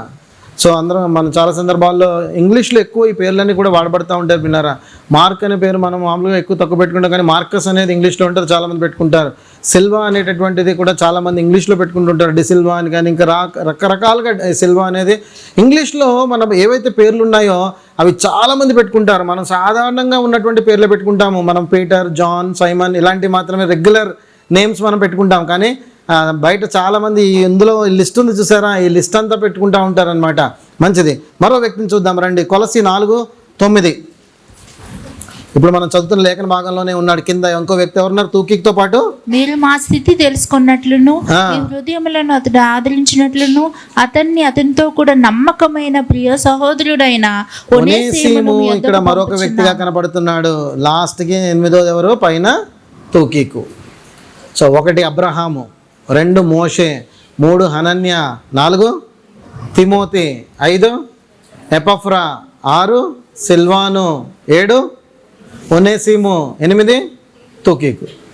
8 మంది గురించి ప్రస్తావిస్తున్నారు. వీళ్ళందరూ కూడాను నాకు చాలా ప్రియమైనటువంటి వారు, నమ్మకమైనటువంటి వారు అంటున్నాడు. నేను ఒక ప్రశ్న వేస్తాను పిల్లలు. ఈ 8 మంది గొప్ప సాక్ష్యాన్ని పొందారు కదా. 8 మంది కూడాను ఈ గొప్ప సాక్ష్యాన్ని పొందారు, నమ్మకమైనటువంటి వారు అని చెప్పి. అయితే వీళ్ళ దగ్గర ఉన్నటువంటి క్వాలిటీస్ ఏంటంటారు? అర్థమైందండి నా ప్రశ్న? అర్థమైందా? ఇప్పుడు ఇక్కడ ఉన్నటువంటి వారందరిలో ఎంతమంది నమ్మకమైనటువంటి వారు ఉన్నారు దేవునికి? ఎంతమంది చేతులు ఎత్తుతారు నమ్మకమైన వారు? 1, 2, 3 ఎత్తండి, ధైర్యంగా ఎత్తండి. ఉన్నవాళ్ళు ధైర్యంగా ఎత్తండి. నేను నమ్మకమైన వాడని కాను, నేను నమ్మకమైన దానని కాను అని చెప్పి చేతులు దించేయచ్చు. ఎవరు నమ్మకమైనటువంటి వారు? ఎత్తిన చేతులు కూడా నెమ్మది దిగిపోతున్నాయండి. ఇప్పుడు ఎత్తిన తర్వాత ఏదో ప్రశ్న వేస్తారు, మళ్ళీ ఎందుకు వచ్చిందని చాలామంది ఎత్తడం నేనేమి వేయట్లేదండి, మామూలుగా అడుగుతున్నా. సాధారణంగా ఎంతమంది నమ్మకమైన వారుగా ఉన్నారు? బైబిల్ అంతట్లో 8 మందిని ప్రస్తావించాడు కదా. సో మనము సహవాసంలో, సంఘంలో ఒకవేళ పౌలు గారే కానీ, లేదా పేతురు గారే కానీ, లేదా పరిశుద్ధాత్ముడే ఇదిగో బెరయా సంఘంలో వీరు నమ్మకమైన వారు అని రాయించాలనుకున్నారు అనుకోండి, ఎవరి ద్వారానైనా. సో ఆ లిస్టులో మన పేరు వస్తుందా రాదా? ఎంతమంది వస్తుంది అంటున్నారు? ఇప్పుడు నేను ఒక చేకుళ్ళకి వెళ్ళేది. ఇప్పుడు ఏంటి రాయించాలంటారా? నమ్మకంగా లేరంటారా? సరే, నమ్మకత్వం కలిగి ఉండాలంటే కనుక, ఆ బిరుదు మనకు రావాలంటే కనుక మన దగ్గర ఏ లక్షణాలు ఉండాలి? వాక్య ప్రకారమే చూద్దాం. ఏ లక్షణాలు కలిగి ఉండాలి? ఏదైనా చెప్పండి, పర్లేదు. ఏ లక్షణం ఉంటే నమ్మకమైన వారు అవుతారు? ఆజ్ఞను అనుసరించేవారు. Praise the lord. ఇంకా మాట వినువారు. ఇంకా ఏ లక్షణాలు ఉంటే దేవుడు నమ్మకమైనటువంటి వారు అని చెప్తాడు పిల్లారా? లోబడే తత్వము, ఆజ్ఞను అనుసరించే తత్వము, మాట వినే తత్వము, ఇంకా ప్రార్థనా పరులు. ఇంకేమంటారు పిల్లారా? ఆత్మానుసారులు. ఇప్పుడు చెప్పబడినటువంటి లిస్ట్ ఉంది కదా. ఆత్మానుసారులు, ప్రార్థించువారు, మాట వినువారు, ఆజ్ఞకు లోబడువారు. ఇవన్నీ కూడా మరి మనం అందరము చేస్తున్నామో చేయట్లేదా? చెప్పండి, చేస్తున్నామా? ఇప్పుడు చెప్పండి, ఎంతమంది నమ్మకమైన వారు అని చెప్పి పొందుతారు? ఇంకా చేతులు లేవట్లేదు అంటే మీలో ఏదో అపనమ్మకత్వం ఉందా ప్రియులారా? నమ్మకమైన వారు ఎవరు అని ప్రశ్న వేసుకున్నామో ఈ లక్షణాలు కలిగిన వారు నమ్మకమైన వారు అని చెప్తున్నారు. యేసుక్రీస్తు రాకడ ఉందా? దానికోసం సిద్ధపడుతున్నారా మీరు? ఎంతమంది సిద్ధపడుతున్నారు? ఇప్పుడు చెప్పండి, ఎంతమంది నమ్మకమైన వారు? మళ్ళీ దిగిపోతున్నాయి చేతులు. సబ్జెక్ట్ అర్థం కావట్లేదు మీకు. మేము అన్నీ చేస్తున్నాం అంటున్నారు, మేము నమ్మకమైన వారు కాదంటున్నారు. ఎందుకు అంటున్నారు మరి అలాగా? ప్రభువైన యేసుక్రీస్తు మత్తయి సువార్త 24వ అధ్యాయము 45వ వచనంలో అక్కడ చెప్తారు. ఒక యజమానుడికి ఒకడికి యజమానుడు పని అప్పగించి వెళ్ళిపోతాడు. ఆ పని అప్పగించి వెళ్ళిపోయిన తర్వాత ఆవిడ అనుకుంటాడు, నా యొక్క యజమానుడు ఇంకా రావడం ఆలస్యం చేస్తున్నాడు కదా అని చెప్పేసి ఆ దాసుడు నమ్మకత్వాన్ని విడిచిపెట్టేసి తాగుతూ తినుచు అల్లరి చేస్తూ వాళ్ళ దగ్గర తోటి దాసులను కొడుతూ చేడుతూ అన్నీ చేస్తూ ఉంటాడు. మరి ఇటువంటి వాడు నిజమైనటువంటి నమ్మకత్వం గలవాడా, లేక మెలకుగా ఉన్నటువంటి వాడు, పని పట్ల శ్రద్ధ కలిగినటువంటి వాడు, దేవుని ఆజ్ఞకు లోబడినటువంటి వాడు నమ్మకమైనటువంటి వాడా? ఈ రెండోవాడే కదా. మరి ఇప్పుడు మనము అటువంటి చెడు కార్యక్రమాలు, సిద్ధపాటు లేని కార్యక్రమాలు మనం ఏమైనా చేస్తున్నామంటారా? చేయట్లేదు. మరి అలాంటప్పుడు మనం నమ్మకత్వమైన వాళ్ళమే అని చెప్పి బిరుదు పొందుతామా పొందమా? నిశ్చయముగా పొందుతాం కదా. ఇప్పుడు చెప్పండి, ఎంతమంది నమ్మకమైన వారు ఉన్నారు ఇక్కడ? 50% లేసాయి. మళ్ళీ ఇంకా మోటివేట్ చేయటం నా వల్ల కాదండి. ఎన్నిసార్లు ఎన్ని రకాలుగా అంటే ఒక విషయం ఆలోచించండి పిల్లరా, ఇంకా నేను నమ్మకత్వాన్ని చూపించలేకపోతున్నాను అని ఏమైనా అనిపిస్తుందా? ఒకవేళ అలా అనిపిస్తుంటే కనుక ఈ రోజున సరి చేసుకుందాం, ఓకేనండి. అలాంటిది ఏదైనా ఉంటే ఇంకా కనుక అది తొలగించుకుందాం. ఆ తొలగించుకుని మనము దాన్ని ఏం చేద్దామంటే జాగ్రత్తగా ముందుకు వెళదాం. సరే, ఇంకొక చిన్న ఉదాహరణ చెప్తాను. మేబీ ఈ దాంతో 100% లేస్తుందేమో. ప్రభు ఒక్కొక్కరికి ఒక్కొక్క తలాంతి ఇస్తాడు. 5, 2, 1 ఇచ్చిన తర్వాత ఏం చేస్తాడంటే దేశాంతరం వెళ్ళిపోతాడు. వెళ్ళిపోయిన తర్వాత వచ్చిన తర్వాత మళ్ళీ లెక్క చూసుకోవడానికి రమ్మంటాడు. 5 వాడు 5 చేస్తాడు, 2 వాడు 2 చేస్తాడు, 1 వాడు పాతేస్తాడు. మరి ఇలా చేసినప్పుడు ఏమంటాడంటే ఆ 5 చేసినటువంటి వాడిని పిలిచి నువ్వు నమ్మకమైన దాసుడవు అంటాడు. అవునా? అంటాడా? అన్నాడండి. బలా నమ్మకమైన మంచి దాసుడు అంటారు. మరి ఎవరిని అపనమ్మకమైన దాసుడు అంటారు, చెడ్డ దాసుడు అంటాడు? ఎవరైతే ఆ తలాంతును కప్పెట్టేశారో వాళ్ళని అంటాడు. సో దేవుడు మీకు ఇచ్చినటువంటి తలాంతి ఏదైనా కావచ్చు, అది దేవుని యొక్క పరిచర్యలో వాడబడుతుందా, వాడబడట్లేదా? దేవుని యొక్క సన్నిధానంలో మీరు నిలబడుతున్నారా, నిలబడట్లేదా? ఎంతమంది చేస్తున్నారు అలాగా? ధైర్యంగా చేతులు ఎత్తండి. మీకు ఇవ్వబడినటువంటి తలాంతు దేవుని కోసం వాడుతున్నారు, వాడట్లేదా? వాడుతున్నారు. చాలా మంది అన్ని ఆల్మోస్ట్ లేసాయి. అవునా? ఇప్పుడు మళ్ళీ చెప్తున్నాను, వాళ్ళందరినీ బలా నమ్మకమైన దాసుడు అంటున్నాడు. ఇప్పుడు చెప్పండి, మీరు ఎంతమంది నమ్మకస్తులు? మళ్ళీ లేకట్లేదు. ఏమైందండి? ఎందుకు లేపట్లేదు చెయ్య? ఏం హిటర్ అవుతుంది? అది ఏంటి మిమ్మల్ని ఆటంకపరుస్తుంది మీరు చెయ్యెత్తకుండా? ఓకే, గర్వాంతులు అనుకుంటారనా? అలా ఎవరు అనుకోరండి బాబు. ప్రభు అంటాడు, ఆ బిరుదు ప్రభు ఇస్తున్నాడు. ఇక్కడ ఎవరు ఇవ్వట్లేదు. ఆ బిరుదు ఇచ్చేది ఎవరికి? మనకి. ఎవరు ఇస్తారు అది? ప్రభువు పరిశుద్ధాత్ముడు ఇస్తాడు. మరి వాళ్ళు ఇచ్చే దాని గురించి మనం చేతులు ఎత్తకపోవడం ఏంటండి? అయితే ఆ తలాంతా తీసేయండి. ఇప్పుడు తీసేశారా? వీళ్ళు అన్నదాని ప్రకారం ఇంకో పాయింట్ వచ్చింది కదా. ఇప్పుడు చెప్పండి, ఎంతమంది నమ్మకస్తులు? ఎత్తేంటి పిల్లలు? ఒకసారి అందరూ సంతోషపడిపోతాం. ఎత్తేండి ఒకసారి అందరూ. అమ్మయ్య, చాలా మటుకు ఎత్తేసారు, ఇంకెక్కడ తాపేద్దాం. రైట్. అయితే నెక్స్ట్ ఏంటంటే చూడండి, అతడు నమ్మకమైనటువంటి దాసుడు అంటాడు. ఇది ప్రభు చెప్పినటువంటి ఉదాంతం అనమాట. పిల్లారా, ఇది ఆప్షన్ కాదు. ఎందుకు మిమ్మల్ని అంతగా నేను చేయెత్తండి అంటున్నానో తెలుసా? మీరు ఒకవేళ ఎత్తట్లేదు అనుకోండి, మీరు ఇంకా వాక్య విరుద్ధంగానే ఉన్నారని అర్థం. వాక్య విరుద్ధంగా. ఒక్కసారి 1 కొరింథీ 4:2 రండి.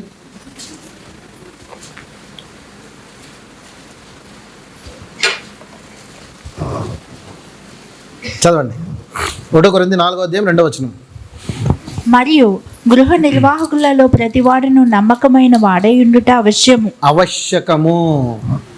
అక్కడ ఒక గృహ నిర్వాహకులు అన్నాడు, కానీ వాస్తవానికి మామూలుగా అందరిగా తీసుకోండి. సంఘంలో ఉన్నటువంటి వారు అందరి గురించి కూడా మాట్లాడుతుంటే తీసుకోండి. అందరికీ కూడా ఉండటం అది ఏంటంటాడు? ఆవశ్యకము. నమ్మకమైనటువంటి వారుగా మనం అందరం కూడా ఉండాలి. కొలసీలకు వచ్చాను పిల్లరా. ఇప్పుడు తీతుకున్నటువంటి ఆధిక్యతలు ఒకసారి చెప్పండి. ఫస్ట్ ఎక్కడ స్టార్ట్ అయ్యాడు అతడు? ఒక డెలివరీ బాయ్గా స్టార్ట్ అయ్యాడు. నెక్స్ట్ పాస్టర్గా స్టార్ట్ అయ్యాడు. 3వది ఒక మంచి ట్రావెలర్గా ఉన్నాడు, ప్రాణానికి తెగించి వెళ్ళాడు. 4వది ప్రియ సహోదరుడు, బిలవడ్ అని చెప్పి మనం చదువుకుంటున్నాము. ఆ తర్వాత నమ్మకమైన పరిచారకుడు, ఫెయిత్ఫుల్ మినిస్టర్. పిల్లారు అతడుకున్న ఆధిక్యత. తర్వాత ఏమంటున్నాడు చూడండి, ఇంకోటి ఏమంటాడు? నా తోడి సేవకుడైన అంటున్నాడు. Fellow slave. యేసుక్రీస్తుకి ఇక్కడ ఫెలో స్లేవ్ అని రాయబడింది ఇంగ్లీష్లో. ఫెలో సర్వెంట్ కూడా కాదు, ఇక్కడ బాండ్ స్లేవ్ అనమాట. ఎవరికంటున్నాడు అక్కడ? యేసుక్రీస్తుకైనా, ప్రభువునందు నమ్మకమైన వాడు, ప్రభువు కొరకు పరిచర్య చేసేవాడు, ప్రభువు కొరకు. సాధారణంగా ప్రపంచంలో జరిగేది ఏంటంటే, ఒక సేవకుడు ఉన్నాడు అనుకోండి, ఆ సేవకుడికి సేవకులు అయిపోతున్నారు కింద. ఇది తప్పు, ఇది జరగడం వీల్లేదు. ఇక్కడ తూకీకుకి ఇవ్వబడినటువంటి ఆధిక్యతల్లో అతడు నా తోడి సేవకుడు అంటున్నాడు, కానీ తోడి సేవకుడు అంటే ఈక్వల్గా పరిచర్య చేస్తున్నామంటున్నాడు. కానీ ఎవరికి స్లేవ్ అతడు అసలు? యేసుక్రీస్తుకి. ప్రియులారా, యేసుక్రీస్తుకి స్లేవ్గా ఉన్నాడని చెప్పి పౌలు అంటున్నాడు. పౌలుతో పాటు ఈక్వల్గా పరిచర్య చేసినటువంటి వాడు తూకీకు అని మనకి ఇక్కడ మరొకసారి అర్థమవుతా ఉంది. చివరిగా ఇంకో మాట అంటాడు చూడండి, నన్ను గురించిన సంగతులన్నీ కూడా మీకు తెలియచేస్తాడు. అతడు అన్ని విషయాలు చెప్పేవాడు అంటాడు. ఇంకొక లక్షణం ఉంది. ఒక్కసారి ఎఫెసీలకు రాసిన పత్రిక 6:21 రండి. అతడి గురించి చెప్పబడినటువంటి వచనాలన్నీ చూసాం. 1 అపోస్తుల కార్యములు 20వ అధ్యాయము 4వ వచనం. తర్వాత తీతుకు రాసిన పత్రిక 3వ అధ్యాయము 12వ వచనం, తిమోతికి రాసిన పత్రిక 2వ పత్రిక 4వ అధ్యాయము 11వ వచనము, ఆ తర్వాత ఎఫెసీలకు రాసిన పత్రిక 6వ అధ్యాయం 21వ వచనము, కొలసీలకు రాసిన పత్రిక 4వ అధ్యాయం 7వ వచనం. ఈ 5 వచనాలు కంప్లీట్గా మనం చూస్తున్నాం. దీంతో కంప్లీట్ అయిపోతుంది. చూడండి 21. మీరును నా క్షేమ సమాచారం అంతయు తెలుసుకొనుటకు ప్రియ సహోదరుడును ప్రభునందు నమ్మకమైన పరిచారకుడునైన తుకీకు నా సంగతులన్నీ మీకు తెలియజేయ. ఇక్కడ వరకు కొలసీలో రాశాడు కదా, మీకు తెలియజేస్తాడని. ఒక అడిషనల్ పాయింట్ ఇంకోటి యాడ్ చేశాడు ఎఫెసీలో. ఏమంటాడు చూడండి ఇక్కడ, మీరు మా సమాచారము తెలుసుకొనుటకును అతడు మీ హృదయములను ఓదార్చుటకును అతనిని మీ వద్దకు పంపితేనే. ఇంకో లక్షణం ఏంటి పిల్లారు ఇప్పుడు ఇక్కడ, అతడు హృదయములను ఓదార్చువాడు. అంటే ఎవరైనా ఏదైనా శ్రమ, బాధ, వేదనలు ఉన్నారనుకోండి, తూకికు వచ్చి వాళ్ళని ఏం చేస్తాడు, కంఫర్ట్ చేస్తాడు పిల్లారా. అతని దగ్గర వాక్యం యొక్క భాండాగారం ఉందన్నమాట. కంప్లీట్గా నింపబడిపోయినటువంటి వాడు ఉన్నాడు. ఎంత నింపబడిపోతే కనుక ఇంత ధైర్యంగా పౌలు అంటాడు, ఇదిగో తూకికు వస్తున్నాడు, మిమ్మల్ని అందరినీ ఆదరించేస్తాడని చెప్పి. అవునా? మన ఇంట్లో కూడా ఏదైనా గొడవ జరిగింది అనుకుందాం. ఒకసారి ఎవరికైనా సరే పెద్ద గొడవ జరిగింది అనుకోండి, ఆ తర్వాత ఎవరికొరికి ఫోన్ చేస్తాం. ఫోన్ చేసి ఏం చేస్తామంటే పిలుస్తాం. ఎందుకు పిలుస్తాము? అది మధ్యవర్తిగా వచ్చి నిలబడి ఆ ఇద్దరి మధ్య ఉన్నటువంటి వివాదాన్ని తీర్చి వాళ్ళిద్దరి మధ్య సమాధానాన్ని ఏర్పరిచి కంఫర్ట్ చేసి వాళ్ళు వెళ్ళరని. సో ఇలా చేస్తారా చేయరా? అలాంటిది సంఘములో ఒకవేళ ఏదైనా సమస్య ఉందేమో, మీ సంఘములో ఇలాంటి సమస్యలు ఏదైనా ఉండి మీరు మీకు ఒకవేళ ఆదరణ లేనటువంటి స్థితిలో ఉన్నారేమో, ఎవరు వస్తున్నారు అక్కడికి ఇప్పుడు? ఎంత గౌరవం కదండి. తూకీకి వచ్చేస్తున్నాడు, మీకు రావాల్సిన కంఫర్ట్ అంతా మీకు దొరుకుతుంది, మీకున్న వివాదాలన్నీ తీరిపోతాయి అని ఒక సాక్ష్యం పలుకుతున్నాడంటే అతడు ఏ విధంగా నడుచుకున్నాడో దానిని బట్టి కూడా మనకు అర్థమవుతా ఉంది. కాబట్టి పిల్లరా, తూకీకు సాధారణమైనటువంటి వ్యక్తి కాదు. అనగలమా అండి ఇప్పుడు సాధారణమైన వ్యక్తి తూకీకని? అనలేము. అతడి గురించి రాయబడిన 5 వచనాల్లో మనం తీసుకున్నట్లయితే కనుక అతడు ఎంత గొప్ప సేవకుడో, ఎంత గొప్పవాడో మనకి అర్థమవుతుంది. పరిశుద్ధాత్ముడు ఇన్ని గొప్ప విషయాలను మనకి బయలుపరుస్తున్నాడు పిల్లరా. మరి ఇంత గొప్ప సాక్ష్యం అతడికి రావడానికి గల కారణం ఏంటంటే, అతడిలో ఉన్నది ఏంటంటే మొదట విశ్వాసము పిల్లరా. ప్రభు అయిన యేసుక్రీస్తునందు అతడికి ఉన్నటువంటి విశ్వాసము, ప్రభు అయిన యేసుక్రీస్తు కోసం ఏదైనా చేసేది, అంటే చావుకైనా తెగించగలిగినటువంటి ఒక తెగింపు అతడిలో ఉంది, పరిపూర్ణమైనటువంటి సమర్పణ ఉంది, ఒబీడియన్స్ ఉంది, ఫెయిత్ఫుల్నెస్ ఉంది. ఈ గొప్ప లక్షణాలే అతడికి ఈ గొప్ప సాక్ష్యాన్ని తీసుకొచ్చి పెట్టాయి. మరి మనం కూడా అటువంటి సాక్ష్యం పొందాలంటే మనకేం కావాలి? మరి అవే లక్షణాలు మనకి కావాలి పిల్లరా. కమిట్మెంట్ ఉండాలి, సమర్పణ ఉండాలి. అదేవిధంగా మనం వెళితే అటువంటి సాక్ష్యాన్ని పొందుతాం. సరే, మొత్తం ఓవరాల్గా మరి కంక్లూడ్ చేసుకుందాం. ఏం నేర్చుకుంటున్నాం ఈ రోజున? ఏం నేర్చుకుంటాం పిల్లరా? ఫస్ట్ ఏం చూసాం మనము? పరిచర్య అందరి వలన జరుగుతుంది. ఒక్కరి వలన జరుగుతుందండి పరిచర్య? అందరి వలన జరుగుతుందా? అందరి వలన. ప్రతి ఒక్కరూ ఇంపార్టెంటే దేవునికి. ఆలోచించండి, దేవుడు మీకు ఏ తలాంతి ఇచ్చాడో, పరిచర్యలో నిలబడండి, వాడబడండి. దేవుడు ప్రతి ఒక్కరిని కోరుకుంటున్నాడు. ఇది మొదటిది. రెండవది పిల్లరా, ప్రారంభము చిన్నగానే ఉండవచ్చు, కానీ ప్రభు చేతిలో పడితే అది ఎక్కడి వరకైనా వెళ్ళిపోవచ్చు. అది ఆ లిమిట్ లేదు. ఇంకా దేవుడు తన ఇష్టం ఒకరిని ఎంతైనా సరే ఉన్నతమైనటువంటి స్థితికి తీసుకెళ్తాడు, ఒకరిని ఎంతైనా హతసాక్షులు అయిపోయేలాగా తీసుకువెళ్తాడు. స్టెఫెన్ విషయంలో చూడండి మీరు, అక్కడ ఇద్దరు ఉన్నారు కదా. ఫిలిప్పుని ఎక్కడ తీసుకువెళ్ళాడు? వంటవాడి దగ్గర నుంచి ఎక్కడికో తీసుకువెళ్ళిపోయాడు. స్టెఫెన్ కూడా దేవుని తెలిసినటువంటి వాడే, ఆత్మతో నింపబడ్డవాడు, జ్ఞానంతో నింపబడ్డవాడు. అతడు ఒకసారి ఉండి ఒక ప్రసంగం చేశాడు, అంతే రాళ్లతో కొట్టబడి చంపబడ్డాడు. అతడికి ఇచ్చిన ఆధిక్యత హతసాక్షి అయిపోయాడు. మొదట హతసాక్షి నూతన నిబంధనలో అతడు మనకు కనపడతాడు పిల్లారా. ముందు చిన్నపిల్లలు చనిపోతారు. చిన్నపిల్లలను యేసుక్రీస్తు చిన్నగా ఉన్నప్పుడు వాళ్ళని తీసేస్తే రెండవదిగా ఎవరు చూస్తున్నాం మనము? పెద్దవాళ్ళల్లో మొదట స్టెఫెన్ని మనం చూస్తున్నాం. అతి గొప్ప ఆధిక్యత ఇస్తాడు. కాబట్టి ప్రారంభం చిన్నదే, కానీ తర్వాత ఉన్నతంగా ఉంటుంది. మూడవది, తూకీకు వలె మనం ఒక మంచి సాక్ష్యాన్ని మనము సంపాదించుకోవాలి. అతడు కలిగి ఉన్నటువంటి గొప్ప క్వాలిటీస్ గమనించండి పిల్లారా. మరి నమ్మకంగా ఉంటే దేవుడు ఎంతైనా మనల్ని వాడుకుంటాడు. రట్టి నడిపింపు దేవుడు మనందరికీ దయచేయను గాక.